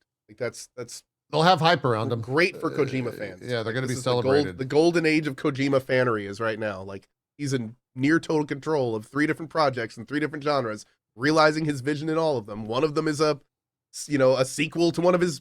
Yeah, good time to be a Kojima fan. Yep. We got end the show a little early, chat. So when I say 45 minutes, that's why. But we got about 45 minutes. Zeke, you mentioned demos. That was kind of the only thing apart from Helldivers to come out the past week. It was, I say it was a slow week. It really wasn't. But demos were kind of all the rage, I think, as the filler for a lot of streams. I know Ko and I both, I think I did a demo day. I don't know how many days Ko did, but Zeke, you did an entire week. You did demo week. So we can kind of jump around there and just talk about some. I'll pull up footage of it. I want to ask you, Zeke, if you played it. I don't think Ko would have, but did either of you play Indika? Oh yeah. Okay. What the fuck's going on with that game? Because I've seen trailers for it. I stayed away from it. It's kind of like a scary game-ish. Zeke, can you expand on that? How do you feel about Indika? And I'll pull up some footage of it. This is one of those games where I was sort of talking about. It's not like ultra weird, but it's definitely in the spectrum of weird. It's okay. I'll just read the blurb to you. The name of the game is Indika, Indika, which someone in my chat, take it for what it's worth, told me like it's basically translates to indicate. Like this indicates something. I don't know. Oh, okay. But the blurb says play a third-person story-driven game set in alternative Russia of the late the late 19th century. And they do it with fucking Roman numerals for whatever reason. Where religious visions clash with harsh reality. Indika tells the story of a young nun who sets off on a journey of self-discovery with the most unusual companion by her side, the devil himself. Which, I mean, it didn't seem like the devil himself, but definitely he's talking to her and all this kind of shit. The thing that makes this game stand out, and the reason why people are talking about it or came into my chat and were like, has he played Indika yet? Yeah. Is because of the juxtaposition, I think it might be the right word, of like this like beautifully made. Like it is very, very good. Like graphically, it is very good. The facial animations are excellent. You can switch between Russian and English pretty seamlessly because the I don't know, whatever program controls like how their lips move for what language. It's accurate in both Russian and English. Huh. So I'm guessing it's a program. But the English VA is really good if you're wondering, like, it's originally in Russian, but the English VA is very good. In fact, I would say like the recording of the English VA is higher quality than the Russian VA. But so I played it mostly in English, switched to Russian just to see. I was like, yeah, English is good. But it's the juxtaposition of this game that you're seeing right here with this kind of like steampunky kind of vibe. Like you're riding a motorized, you know, those old timey bicycles with one big wheel and one small wheel. Uh-huh. You're riding like a motorized one with like tire treads. Like they're actually like big tires, and it's like steam powered. You can see the little potbelly stove like there. Yeah. It's steam powered. So there's that. Is that like the the devil? alternative reality Russia? Maybe. Okay. That's the thing. Maybe because don't look at that. That's stupid alert. But it might be him, but also like she gets talked to by a completely different voice. Oh. So we're not really sure who, because you know it's a demo, so I'm not sure they're going to give away what's going on. But there are moments in this game that don't match this. See in the upper left corner there, the 1490 out of 1630. What is that? Those are points. Those are video game points, and that's your RP thing that's your experience to your next level. What? And I'm not kidding you. There is a level up choice tree. Like it's like she gets better at being a nun. Does she pray harder? the more you like explore, they reward you for exploring. So like you pick up like this picture of Jesus, or like you light a thing of incense or whatever, it gives you score, it gives you points, like experience points, so to speak. But when you do it, the noise that it makes is like an old timey like it's like an old like coin noise. And you're like, what? That's fucking weird. And then the music is like this. It's a genre of music that people said. I can't remember if you put it in chat. It's a genre of music that doesn't match either. Is it chip tunes? It's actually 80s. Wait. It's 80s show Hip-hop. jingles. It's non-step. Yeah. It's non-step. There we go. Perfect. No, it just doesn't match. The music doesn't match. The sound design doesn't match.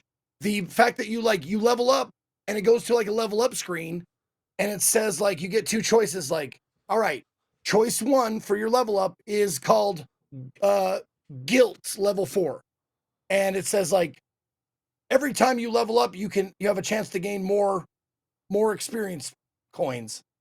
Or like penitence level 3, because I think they start you in the middle of the game. Like the demo takes place in the middle of the game. Okay. And then like the other choice is like, you have a chance to gain 1.5 multiplier whenever you get that.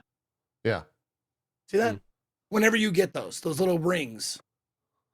And then that's the level up. And then you continue on with this story.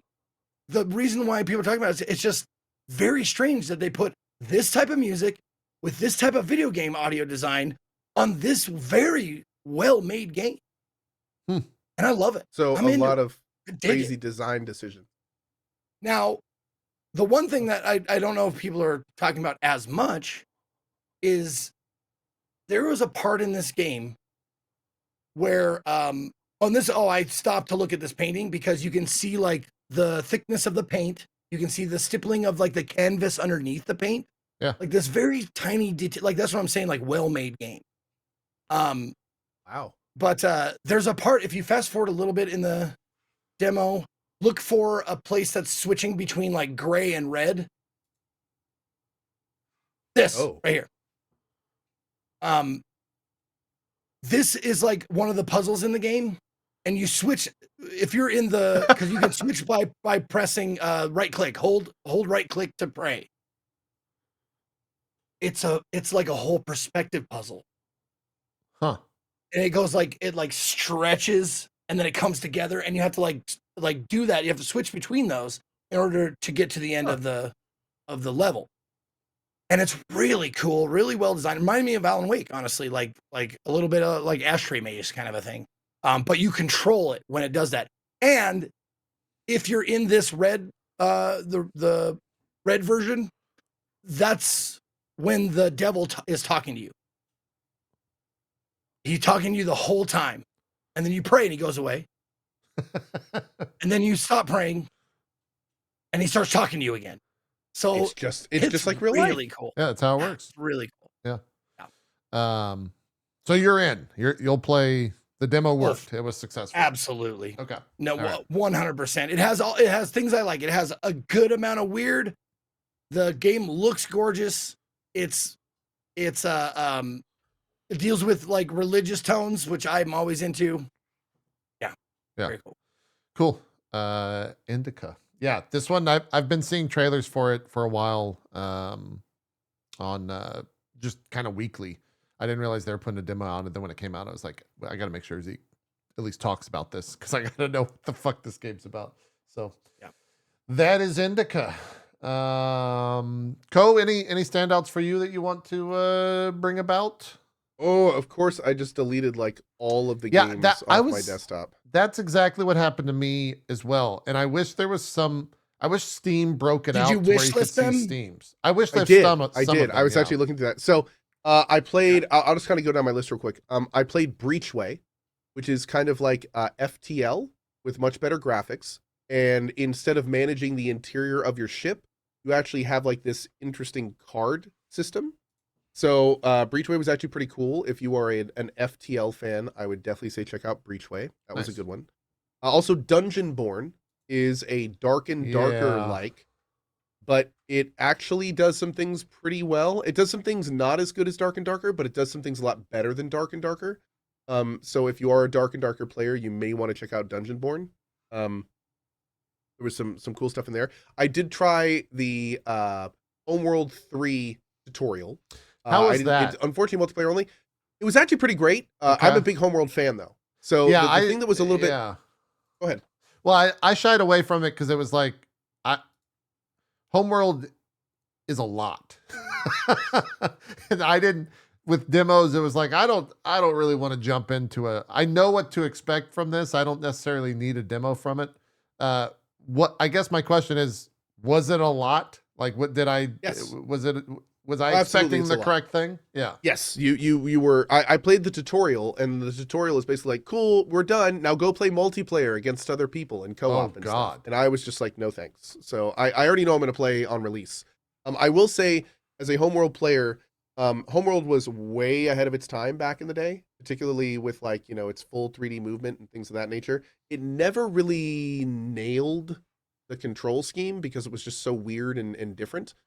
However, in Homeworld 3, they have the classic controls, so if you're used to that, you can use it, but they also have a new modern control that is much more of a first-person-y with some gimmicks and flair to help do the things. It was a little weird getting used to the modern controls, and I arguably was not really used to them yet by the time I was at the end of the demo, but I can tell the modern controls seem pretty cool. I can tell they're going to make playing the game a lot easier and more intuitive than Homeworld 1 and 2 were, once you get the control system down and everything. So it was fun. And like it I went in just to check it out and see how it's coming along. And sure enough, it's got all the components of a Homeworld game. It played and looked fine. And yeah, I played enough to be like, cool, I'm sold. Can't wait for this to come out and play it. Great. This comes out this year, right? Soon-ish. I want to say, in fact, it was going to come out, and then I think they delayed it again. So I want to say it's in May. Oh, it got delayed. Yeah, Okay. I think it got delayed to May. So, but I think that's about where they are. Okay. Yeah. All right. That was cool. Yeah. I sounds and looks like downloaded- Homeworld. Yeah, exactly. I also downloaded Lightyear Frontier demo. Didn't get a chance to play, unfortunately. Oh, I had a great Um, time with that. Zeke, did you play Yeah, Lightyear? you guys recommended it to me. It's why I downloaded it. Yeah, I thought Lightyear Frontier was awesome. The mech yeah, farming yeah, game. Yeah. Actually, I think that might have been the last game I played. Oh no, the Serum was the last game I played. Yes, I played Lightyear Frontier. I did. Yeah. And it was pretty fun. No lie. It was actually pretty fun. Yeah. And then I played Star Trucker, which was Star Trucking. that game's I mean, great. it was chill. It was just chill. I gotta Star ask, Trucking. Yeah. How do did you find the game difficult? And how long did you play? Maybe the inverse. How long did you play, and then did you find the game difficult? I played it for like an hour, and at first I didn't know what I was doing. It was a little more difficult, but once I kind of understood what the game was expecting of me, it became significantly easier. Like at first I didn't realize, you have to back in for your docking. I was like hitting the wrong thing all the time, so I didn't know what I was doing. Like when you're very unsure of how the game works, it was a little bumpy. Yeah. By the end of it, I felt pretty good with it. It was things were Did starting you to do a click couple and quests and all that stuff, or I did a few. I did a few yeah. of the hauling things. I almost got to the end of the demo, like get max level or whatever. Oh, that's what I don't even know what the end was, because I stopped after about 45 minutes because I was just like, cool, this is great. I like this type deal. No, I really enjoyed it. This was an interesting spot. I couldn't figure out why the hell this gate wasn't working, and then it took me a while to realize that there were like 3 trucks backed up and no one was going. I Yeah. inadvertently caused a big traffic jam. Funny enough, the way that I fixed that, you can see here, was getting the hell out of the way, and then the guys that were there just used it, and then I just pulled up and used it right after it. So, yeah, it was chill. I can see this definitely as like a cozy wind down the day game. Little slow for like a main game. It's a little slow, yeah. Yeah, it's a little slow, but it was fun, and I think the people that like this kind of game will probably really enjoy it. Yeah, the interior was really cool. Like you have to do the power management and all that stuff, and then losing gravity because your gravity thing breaks. Oh, Subnautica-y. Yeah, that's actually a good Yeah. way. Very Subnautica-y with the power cells and managing them and all that stuff. Yeah. Which is not a bad thing. No, not at all. And then the whole like the idea of being in space for a trucking thing was a little bit fun. Kind of what you're I experiencing love here. they just took a truck and just put Just put boosters in- on it, and they're yeah. like, "Cool, we're done. Yeah. That's it." It makes 0 sense. 0 sense. Why would you build a fucking space cool, though. truck that can't strafe or go up and down? It can only go backwards and forwards. Like, who would ever design and use this? It makes no sense. But it's cool. It's fucking cool. So, That's yeah, it's cool. That's the reason it's really and it cool. makes more sense in the game world because it makes it harder to navigate and stuff since you can't just like easily move around. So Yeah. it was kind of fun. And then finally the last kind of big demo I played the Tribes 3 demo, Tribes 3 Ascend. Mhm. And sure enough, man, I'd been playing Tribes 3 kind of in the closed and like the betas and alphas that they've been doing over the last couple months. Yeah. It's always felt okay. The demo feels great. The demo is one of the first times where I'm like, oh, this actually feels a lot like Tribes, like the one I'm from. Like, this doesn't feel like some new take on it. Like they're starting to get the values adjusted to where it feels like the old game in a newer engine, which I think is what a lot of people want. They don't necessarily want a Tribes Ascend, which was kind of this new fork in this different direction. I think the community has been very, very loud where they're like, no, we want more Tribes. We want that original feel back. And it felt like in this demo that they're making motions to go that direction, which was really cool. So you're kind of answering the question I had. I look at this game and I feel like they have to find an audience for it because this is very much a game that existed 15, 20 years ago, right? And there hasn't really been anything like it since then, apart from other Tribes games. So did they, in what you're saying, are they finding the medium to both serve the fucking old ass people that play this game plus the like a new audience? Because that's the dream for them, right? That's the dream, absolutely. And I feel like that's the line they're trying to cross. This demo is currently the furthest that it's been swung towards kind of classic feel, and funny enough, it makes it feel more modern in a lot of ways as well. Where it kind of speeds everything up. Everything's a little toyer. Spin fuses are a little faster. Like everything is kind of like, I feel like they're starting to kind of find their stride. Watch this shot. Boom. Nice. I love that. I remember that one. But yeah, no, it's really fun, dude. If you are at all interested in Tribes, I would say definitely check it out.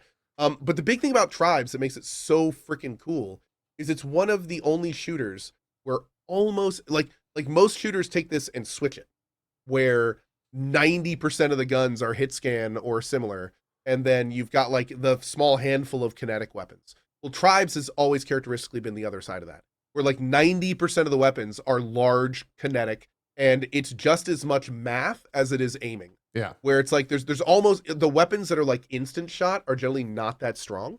And it makes it so much more interesting because like for people like me that I don't have the best twitch, like my reactions are not, COD, they're not Apex, they're not like, click on that guy's head really fast.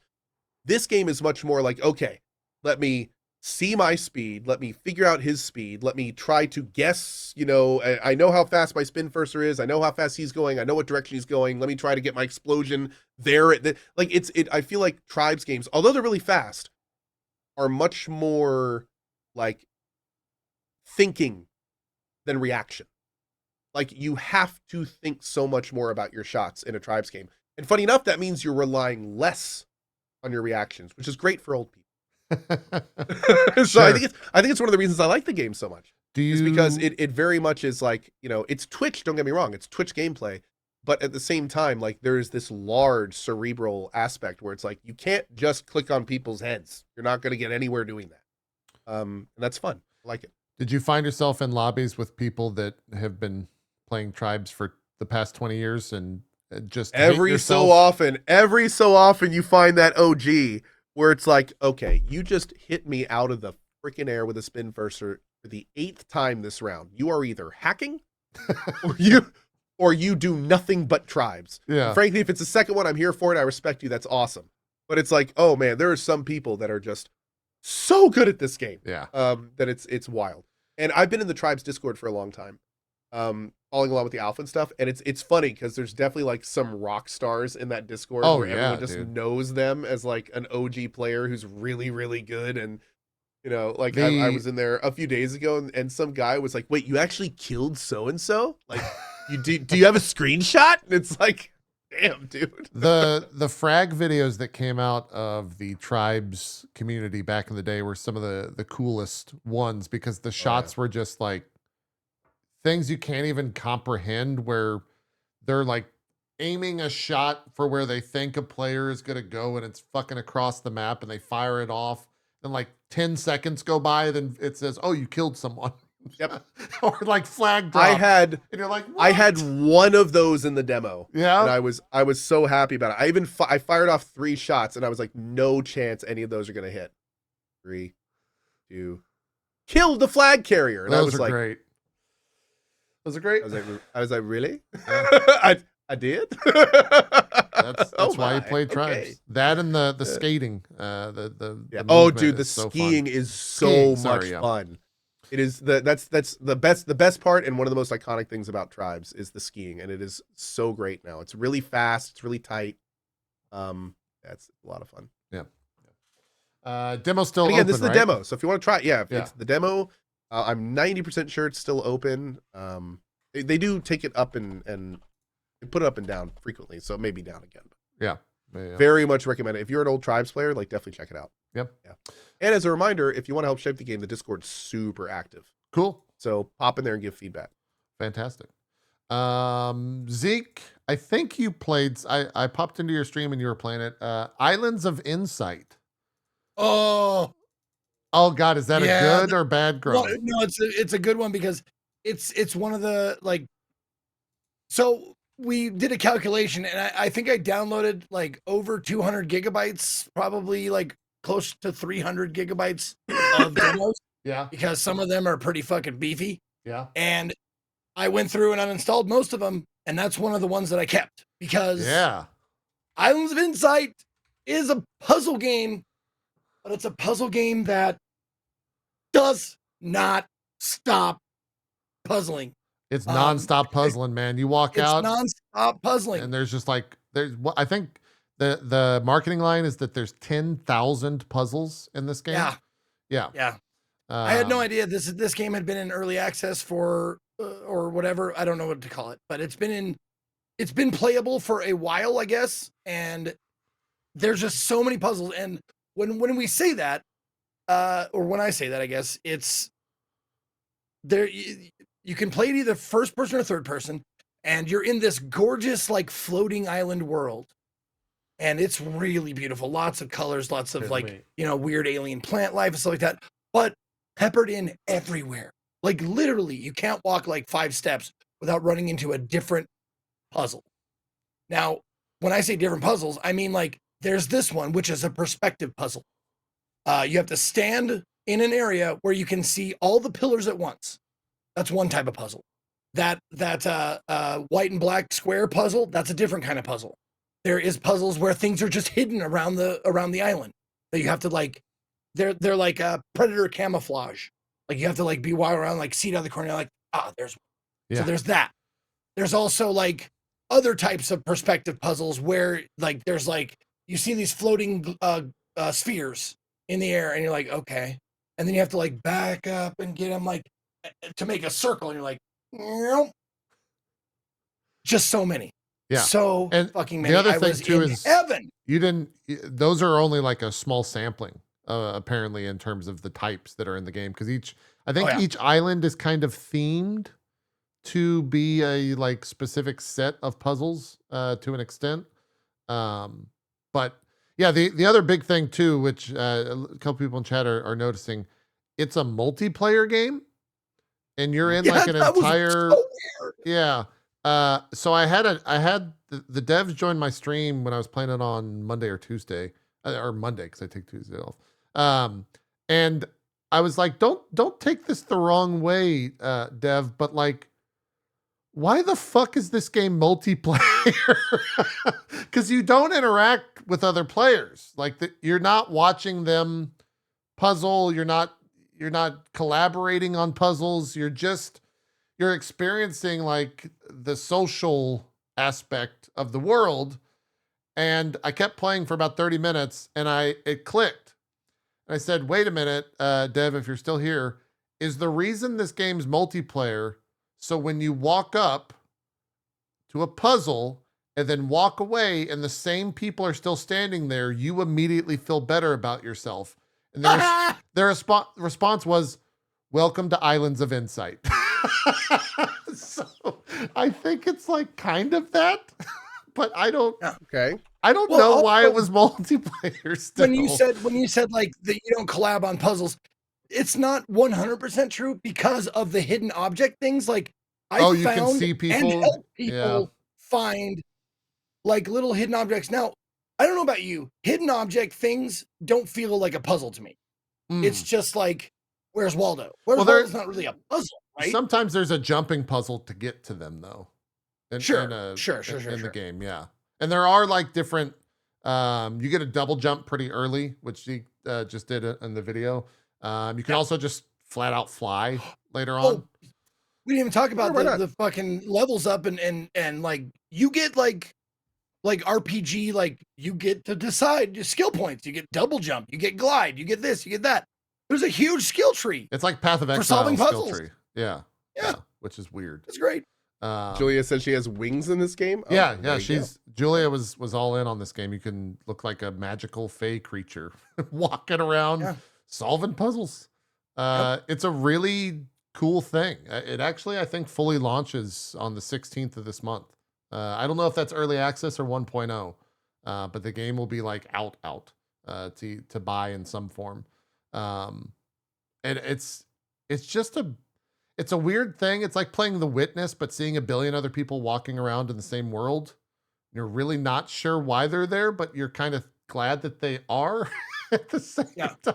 Well, I mean, that does immediately put it into a social experience. Yeah. And more importantly, like if you were playing with your friends, it's one thing to see random people running around, but it's another thing if you're playing with like 5 or 6 buds and like those are the people you're seeing all the time, and like that's especially these days. I mean, you can kind of argue that this is going for like a comfort game vibe. Yeah. So to bring in multiplayer to that, it's just a win on all fronts. Yeah. And the demo felt like a great introduction because it doesn't like give you anything that's like super brain bustery hard right away. So it's still fun, nice because they give you the goal, like a goal that like goals that you can accomplish, which is the Witness.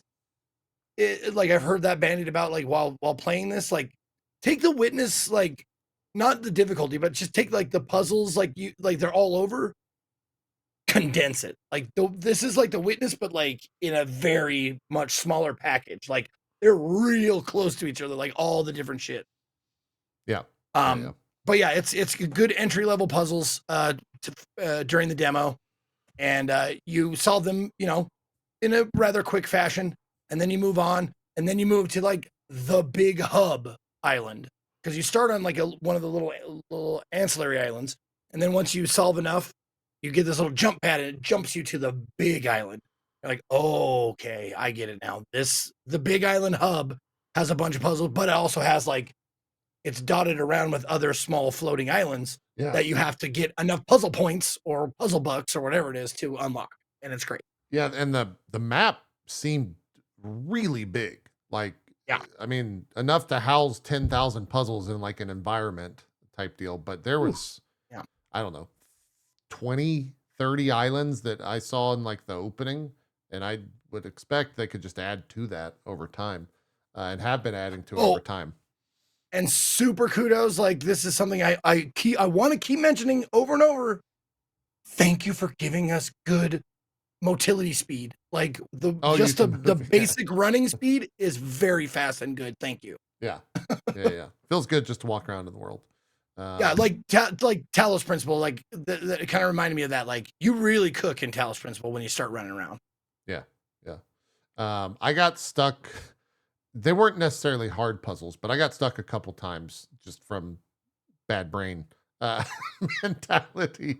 Did you get stuck on anything that was like actually super difficult later on? Because I think you've played it a lot more than I did. I don't know like how many islands you went in. I didn't, but that might be because like I'm a very shiny object person and they have these shiny objects everywhere. So I'm like, I think the harder puzzles are the ones that you have to like zone into, like the black and white square puzzles. Yeah. Like I think that might be the harder puzzles. But these ones, I was like, I'm on my way to the rings. Let me see the rings. Yeah. Yeah. You know, so like I might not have gotten to the harder puzzles, but it didn't stump me in from what I played. Okay. Yeah, chat's reminded me there was a ranking system, and it was like 1 to 5 ranking, and then there's a thing above that which is diamond, and then 2x diamond. So there is like a pretty big disparity between the start and the end, I guess, in the puzzling, and I'm sure there's stuff beyond all of that. But I think the hardest I was doing was like 4 and 5 of the like black and white square type deal. Oh yeah, I didn't get to 4 and 5. I Okay. think the hardest one I got to was 3. Gotcha. Level 3. Gotcha. Yeah, those were I think like the most challenging. I agree with you in that regard. Like this stuff was fun, but you could solve it pretty quickly just walking around. And then, but like, I didn't That's fun. uninstall it. So like this is like I'm gonna definitely play more of this. You know, just Yeah. It's the type my own of time. it's the type of game, like Co said, you jump in with a bunch of friends for an hour and chat about nothing but everything. Yeah. While just, oh hey, I solved Deep, this. man. I solved this Deep. puzzle. Like I figured this puzzle out, man. That's cool. Oh yeah, that's great, man. I flew over to this island and this thing's a son of. Oh, I'll come over there. Let me try that type. Oh, you got like I could totally see that happening. And the devs are also like, the last thing I'll say is when you go to like play, they're very much like, don't be a fucking asshole. Like, respect the world that you're going into. There's no way to communicate. You can't type to other players. Are there emotes? You can emote. You can like I found the emote wheel. Like you can do a heart. You can do like clapping. It's very like wholesome. Yeah. Yeah. Regard. And you can also, I was going to mention this, like, as far as like the co-op kind of aspect to it, like you can plunk down like, markers. Like waypoints, I could see people. Yeah. I could see people like, I could see other people's markers. So I was like, hey, boink. And I plunked down a marker where like one of the invisible boxes was, and I saw someone come up and go, and then like leave. And I was like, hey, I helped. Yeah. So cool. That's Islands of Insight. I think the demo's still up, but like 3 days from now, chat was saying the 13th or 14th is when this game actually like goes into early access, or some version of it goes live. So, did you go into that big pyramid, by the way? I never got into it. Okay. I'm curious. No. Curious. There is so much I didn't see. Yeah. It's just, and it's like, it's such a great game for me, but it's also like a bad game for me because I'll never because they give you quest markers and I'll never fucking get there because like there's 50 puzzles in the middle there and I'll just end up stop doing it and forget what I was originally doing. Yeah. I mean, 10,000 puzzles. That's a lot of puzzles. There's a lot going on there. So cool. Zeke, like I said, you played 200 or so. Any other standouts for you that you wanted to discuss? Indeed, there was. Got about 15 minutes. Yep. I would love. Okay, 15 minutes. Okay, put the pressure on. For those of you wondering, the second, besides Indika, like the most asked about did Zeke play games was Bolatro, which is a poker roguelike game. Yeah. Where you try and make you make poker hands. So if you know like poker hands, like high card, pair, 2 pair, trips, so on and so forth. This is and a you big have game. to beat. Had a lot of buzz around it. Yeah, and you have to beat a score basically. See the on the big 1200 in the upper left. That's the score you have to beat. So with your hands that you play, you get a limited number of hands. You can see I have 4 hands and 3 discards. So 4 hands played to beat 1200. And then the biggest mechanic of the game is they give you modifiers like a roguelike in the form of Joker cards, tarot cards, and oh, there was another one. Like planet cards. Okay. Maybe more, but they're all modifiers to your hand. So if you look in the top left, there's the pink purple Joker card. Yeah. It's the 4-finger card. You can see it has 4 fingers. And the Uh-huh. reason why that is because my straights and flushes with that Joker card only need 4 cards to make it. Sure. So I only need 4 diamonds or 2, 3, 4, 5 to make a straight to get the points to count as a straight. So modifiers like that, you keep getting, and the scores that you have to beat keep getting bigger and bigger. They also have small blind, big blind, and then the boss fight, quote unquote. And the boss fight has like mechanics like you play with your hand face down, or it's just a huge number, or blah blah blah. So it's really fun. Don't let it scare you, but math. There's some math in it if you want. Uh-oh. If you got a head for that kind of stuff, there's some math in it that would really help you if you could do it relatively well or quickly. Okay. All right. Well, not quickly. It's turn-based, so you don't do it fast. But if you don't mind putting it in your phone or whatever, like, oh, would a straight or a flush with the cards that I have, with the jokers that I have, be better here? And you go, okay, this multiplier, this. The game is actually pretty helpful as far as before you play a hand, it tells you like pre-modifier what you're gonna get. So like you play like a flush, it says like 30 with a 4 multiplier. You play a straight, it has like 30 with a 2.5 multiplier. You're like, okay. But then that's where the math comes in, because like some cards, like every diamond you play adds a 0.5 multiplier or adds this many, blah, blah, blah, blah. So there's a lot of that, but you can definitely sink hours in this game. And I really enjoyed it, and it's just the demo. So what else has the developer made? Because I'm trying to figure out exactly what it is that I'm drawn to. And it might have been the pack art, but there's like something that's happening when I'm watching this game that's giving me a dopamine hit. And it might be some sort of like casino related thing that it looks like a casino game. Because just looking at it and the way that the cards like fidget and the way that the UI is, is this like a Vegas thing happening to me? Is that what's going on? It's got a lot of bleeps and bloops and bells and jingles and stuff like that really give you like that. Ooh, I did well. Yeah, it does. Every card you play that has a multiplier, it makes a little like pa-tunk, pa-tink, pa-tink. You're like, oh yeah, count up that score. Count it up. It just looks like a giant dopamine hit in everything that you're doing. This is what I was talking about. Okay, I'm hopefully I play this this flush, and I can play it as 4 cards. The rightmost joker is my club joker. Every club I play, I get extra points. So it'll go like, it does that first, and then it hits the multiplier. Multiplier. Oh, number. Multiplier. Multiplier. This fucking game. Yep. And then you get the flames. If you do really well, it goes. The flames over the blue and red multiplier and number. Oh, yeah. I can't play this. Super casino-y. Yeah, I can't. I'm out. This is bad. It's great. Is it a one-time thing? Like one-time purchase, I should say? Or does it have any like... that's a good question. Any like MTX in it? Any like... Because I'm seeing dollar signs all around, and that's also maybe doing something. Just a trigger. I did not look in it. Oh, it planned released 8 days. Oh, it's out soon. Cool. Okay. Yeah. Yeah, even those card packs right there is taking me back to like the Magic days of buying a card pack or any card pack and opening it type deal. Yeah. Yeah, that's a motherfucker. This game's dangerous. I wonder, can you buy it right now?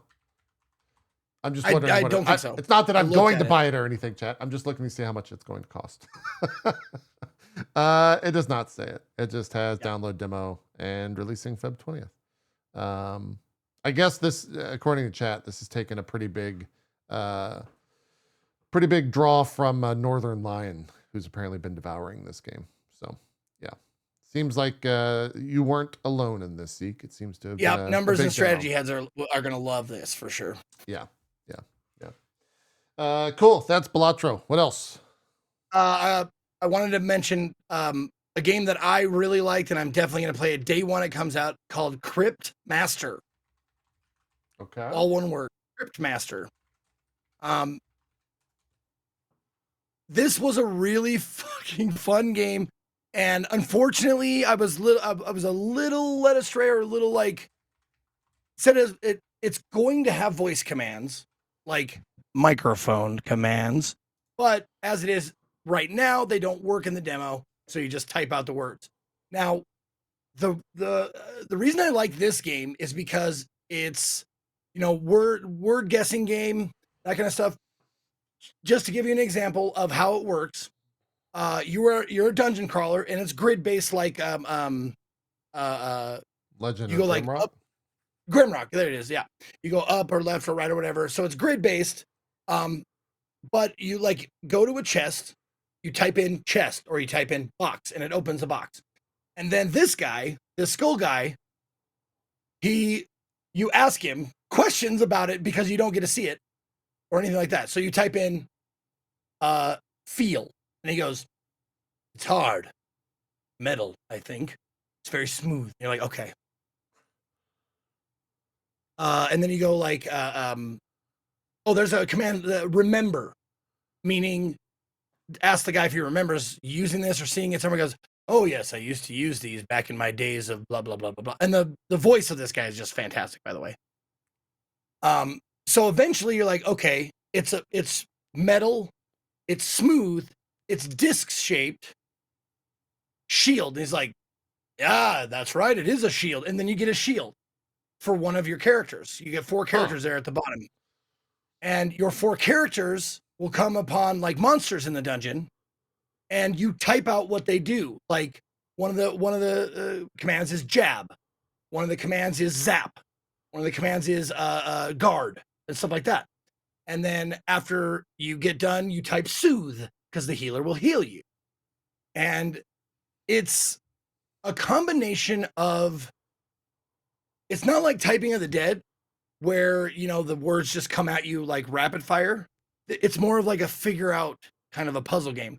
Now you see all the letters at the bottom that are blanked out and stuff like that. They give you clues as to like equipment and abilities and stuff like that these characters can do. And as soon as you have enough words, you can Letters. type out, and it gives you the skill. So like I'm trying to figure out right now, number 3, what that is. And I finally twigged on like, okay, he might be a healer, soothe. And it was like, yep, that's soothe. There's jab. So they get a jab now. The rogue gets like a stabby stab, and the healer gets a heal spell, so on and so forth. Weird. Okay. That's kind of cool. It is. It's very cool. And I guess you play as undead. That's And actually the kinda sense of badass. humor in the game, it's pretty like self, not Deprecating? it realizes what it's doing. Self-referential. Self-aware. There you go. Or aware. Yeah, self-aware. That is self-aware. Where like you type out fart, and then the narrator, the skull guy, goes like, "Did you just type fart? I can't believe." And he berates you for typing it out. And then you type out like, you go to a what is it? Not a shrine, but like it's like a place of a pedestal with a book on it or whatever. And the guy says, well, since you're undead, the god that watches a statue, an altar, there you go. Since you're undead, the god that watches over this thing is not going to help you because you're dead. So in order to heal yourself at this thing, you have to desecrate it. And they just kind of leave it open. So I'm like, aha, piss. Totally worked. Totally worked. Like I pissed on this statue, and the god goes, "You regret this," blah, blah, blah, blah. Kind of fades in the background, and the guy's like, "You did very much. Good job. You desecrated that statue, and here's your healing." Bling. So it's got a great sense of humor too, and I just dig it, Does man. this game mention any kind of AI being used with it? let's see. Because I have to say, like the idea that piss No, I'm randomly gonna say worked- no. I'm gonna say no because I have typed words and the voice goes, I have no idea what you're talking about. Okay. So like, I mean, if piss was the first thing on my mind, I'm sure they went through at the board, like the dev meeting. They're like, I just "All want right, that. what are people gonna type? Let's type out all the swear words and let's have a dialogue for all of them." Which I'm That's guessing what I is what would they did. For the sound of it. Yeah. Yeah. Yeah, I'm There- looking, there are a I'm lot looking all of- over of the s- Steam thing. I don't see AI mentioned anywhere. Yeah. I that's exactly what I was doing just a minute ago. I didn't see anything either. Yeah. That's cool. This definitely a hidden gem. I never Yeah. hadn't seen anyone talk about this. It seems really fucking cool. Big same. This Yeah. seems super unique. I love Grimrock myself. So this is a very interesting take on some very cool classic mechanics we don't see too often. Art style is really cool too. I gotta say, the idea of having it work with voice also, that sounds I'm awesome. so excited. Yeah. Are they now, have they already said that that's gonna be release? Like voice is gonna be on release and everything? I would certainly hope so because it's in the game.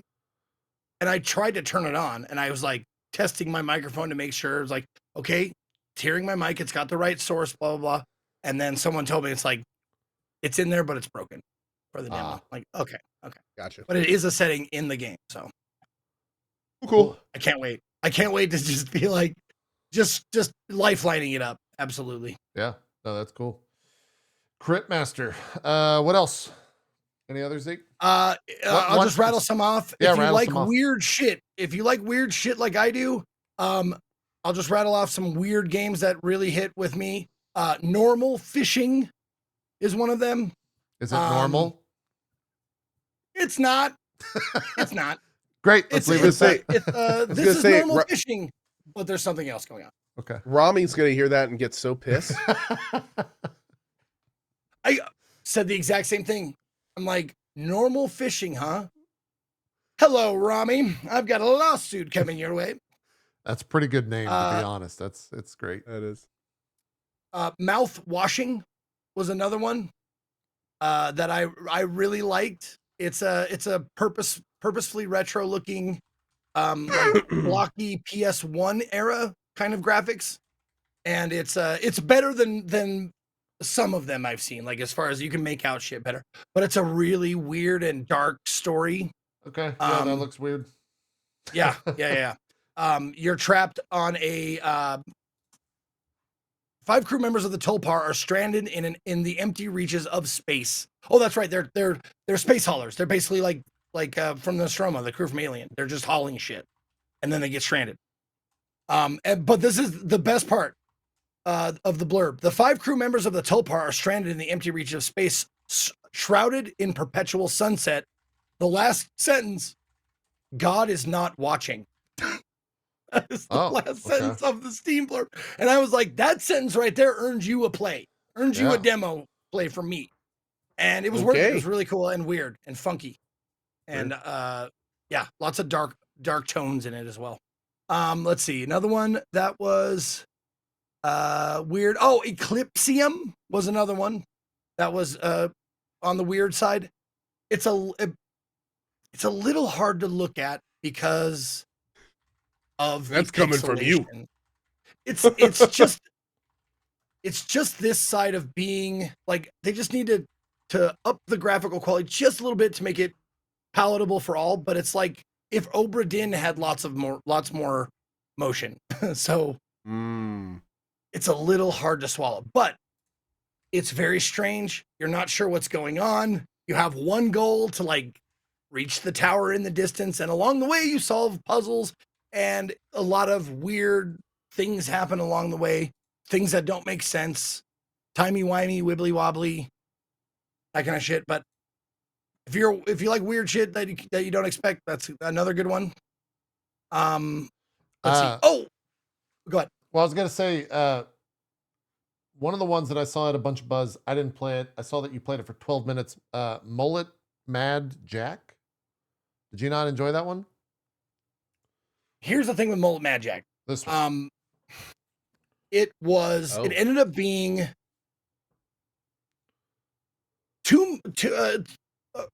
okay. Can you take your time and do the levels like in a skillful fashion? Sure. Yes, you can. Can you also go through like I did and just mash right, left click, shift, and spacebar and get to the end of the level? Also, yes, you can. Oh, okay. And that, and maybe that's just a demo. Maybe it requires more skill later. But as it was, like, it was no skill required to get through and beat like the first 5 levels or whatever. Got it. So like, I didn't really care for that. Like, I really like Neon White, but Yeah. Neon White, it felt good to get it right. This one didn't. Got it. Okay. Yeah. Cool. However, that said, top fucking notch music, top notch like voice acting, graphics, all of that shit, and the anime at the beginning is worth downloading the demo just to check the anime at the beginning. It's fucking cool. Yeah, Like, the it art oozes style is style. what drew people in. Yeah, my eyes and ears loved it.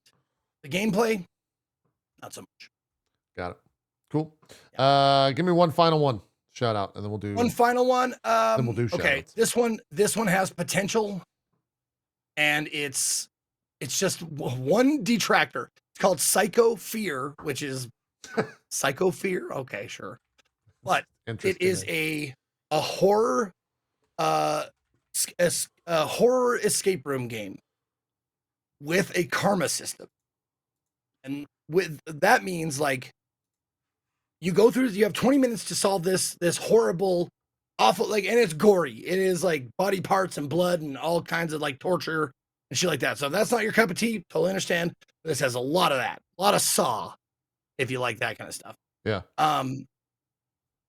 But it has a karma system where you meet like in the first room, or the first escape room place, there's a kitty cat. And you see the kitty cat, and the kitty, it says starving cat. Like, oh, and you click on it, it goes, he wants food. You're like, oh fuck, all right. So you go and find him food, and you give him food. And it's like 3 karma points. You're like, all right, I get how this works now.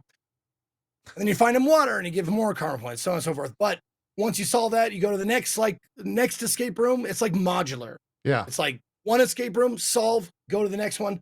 The next one, this guy is like suspended over like this bathtub full of acid or something like that. And he's like screaming like, help me, help me. And you're like, okay. And there's 4 buttons behind him, and you can save him or ignore him. And you like, if you solve the puzzle of the 4 buttons, you save him, and it gives you more karma points, so on and so forth. Yeah. There's 2 things I didn't like, and they're big things. One, the movement has a fucking awful fucking bob. It is unbelievably bad. It is so bad. It almost turned me off from playing. That's a deal breaker for so many people. They need to take that out, dude. It's like a burp, burp, burp, burp, burp, You don't walk like burp, this? Oh. What do you mean, Zeke? Dude, I talked about that. We do walk with a bob, but cadence, our brains have adjusted to not notice it anymore. Yeah. And that's hence why video games, it fucks us up, or at least me and a lot of people, when you have that in the game. So make that bob turn off. And also the movement is very weird. It's like they actually have steps. Like, you actually do steps. So like, if you kind of stop in the middle of a step, you kind of like go back because you didn't finish that step forward. Yeah. Fucking disorienting. That sucks, dude. The other thing is, it's so unfortunate when game devs try to be like ultra realistic like that, but it doesn't work at all, and they just waste resources to make the game less enjoyable. Yeah. It's rough. The other thing that I didn't like is there is some like it's a time limit thing, and there's some parts where you don't figure out a puzzle, you just have to find something in a cupboard somewhere. I was like, that's not a puzzle, you know. It's just like the last thing I needed one fuse. Of course, it's a horror game; you have to have fuses. But I had to find one fuse, and I looked everywhere for it, and it turns out it was just in a cupboard that I didn't see. You gotta open up the cupboard and grab it out. Like, that's taste. I mean, not for me. Like, I don't really care for that. I'd rather solve something that makes me feel good with my brain rather than like a hidden object. But other than that, super great for anyone who likes horror and gore and like, that kind of stuff. Yeah. And the puzzles, actually, they're not that bad when they are the puzzles. So cool. yeah, And it's called Psychofear. Psychofear. Cool. Yep. All right. That's that. Zeke, I will say you played 200 demos. We didn't cover 5 of the ones that you played here. Yep. You should do a stream or make a separate video of you going over them. Chad always talks about how you have the best ones. You should do that. It's easy content. I think people would be into that. Because there's no way that we could cover 200 fucking demos in the show that you played through. And it's just, goddamn, that is just a lot of nonstop talking. And as much as I do already talk, it's still pretty daunting for me. I get it. I understand. I'll want to talk about them for like 15 minutes, 20 minutes each, and that's times 20, times 25. Yeah, that's a lot. Well, here, I'll give you a break. Co, do some shout outs. What do you got going on this week? Where can people check you out? All right. Hi, everybody. My name is Ko. As always, big thanks to JP and Zeke. This week I'll be doing, hopefully more Helldivers 2 if I can get it working. But apparently they have kicked me out. I've actually been working with like the community manager and stuff, and there's a whole lot of unknowns right now. There's apparently there's server maintenance still going on. They're trying to fix stuff while they do it, and a lot of people are in my boat where we no longer can get in. So hopefully we'll have something soon. I'd love to play tonight, but I don't know if I'm going to be able to. That being said, Helldivers 2 has kind of taken over the stream in a lot of ways. It's a huge amount of fun, and it's just great to play with buds. That being said, we're also going to be doing probably some more Like a Dragon Infinite Wealth, maybe some more Baldur's Gate 3 here and there. And then also, this is actually the first time I've announced this, but we're doing a big charity event at the end of the month. This month. My first in like a while. So pretty excited to do that. We'll be talking about more of that in the near future, and that's going to be on the 29th. And outside of that, pretty normal week. I don't think we have any big releases this week. Nope. And it'll be pretty chill. So probably a lot of Helldivers 2 if I can get it working. Some more Like a Dragon, Baldur's Gate 3, and maybe some other stuff there as well. So anyway, thanks for watching. If I don't see you until then, see you next week. Sounds good. Zeke, do some shout outs. What do you got going on? Yeah, what's up, everybody? Thank you to Ko and JP for being my co-host on this Drop Frames every week. My name is Ezekiel III. You can find me at /Ezekiel_III on Twitch, Twitter, and YouTube, or Twitch, X, and YouTube, I guess. Or Ezekiel III, all spelled out on Instagram and TikTok. And Blue Sky, I guess, if we're all moving over there at some point. That's Ram. That's my name there. I broadcast every day at 10 a.m. Pacific, or 1 p.m. Eastern. If you want to check me out, I got a really cool game coming up, chosen by the If Then drawing winner. I'm going to be playing on Tuesday and probably Wednesday. I'm not sure how long it is. I can't remember. God damn it. Why won't you open? There we go. Golden Sun, baby. Oh, it's upside down. Oh, hell yeah. Oh, yeah. That's what they chose for their game to be played on Tuesday. So I'm going to be checking that out. Mondays I'm off, but we do reruns on Monday if you want to come and hang out. We're doing Harvester. Scott is playing Harvester rerun playthrough. So that's what's coming up for me. Thanks for watching. Awesome. Oh, and Blade Runner after this, if you like tabletop role playing. Oh, right. Yeah. Cool. Thank you both for joining us. We'll be back next week talking about something. I'm sure maybe we'll grab a guest and see what they've been up to. The reason we're ending early is on my account because I got to jump into a sponsored stream for Skull and Bones because that game closes in 2 hours and 7 minutes. And I have a 2-hour sponsored stream that needs to be played. Ooh, squeaky bum time. So we gotta jump into it.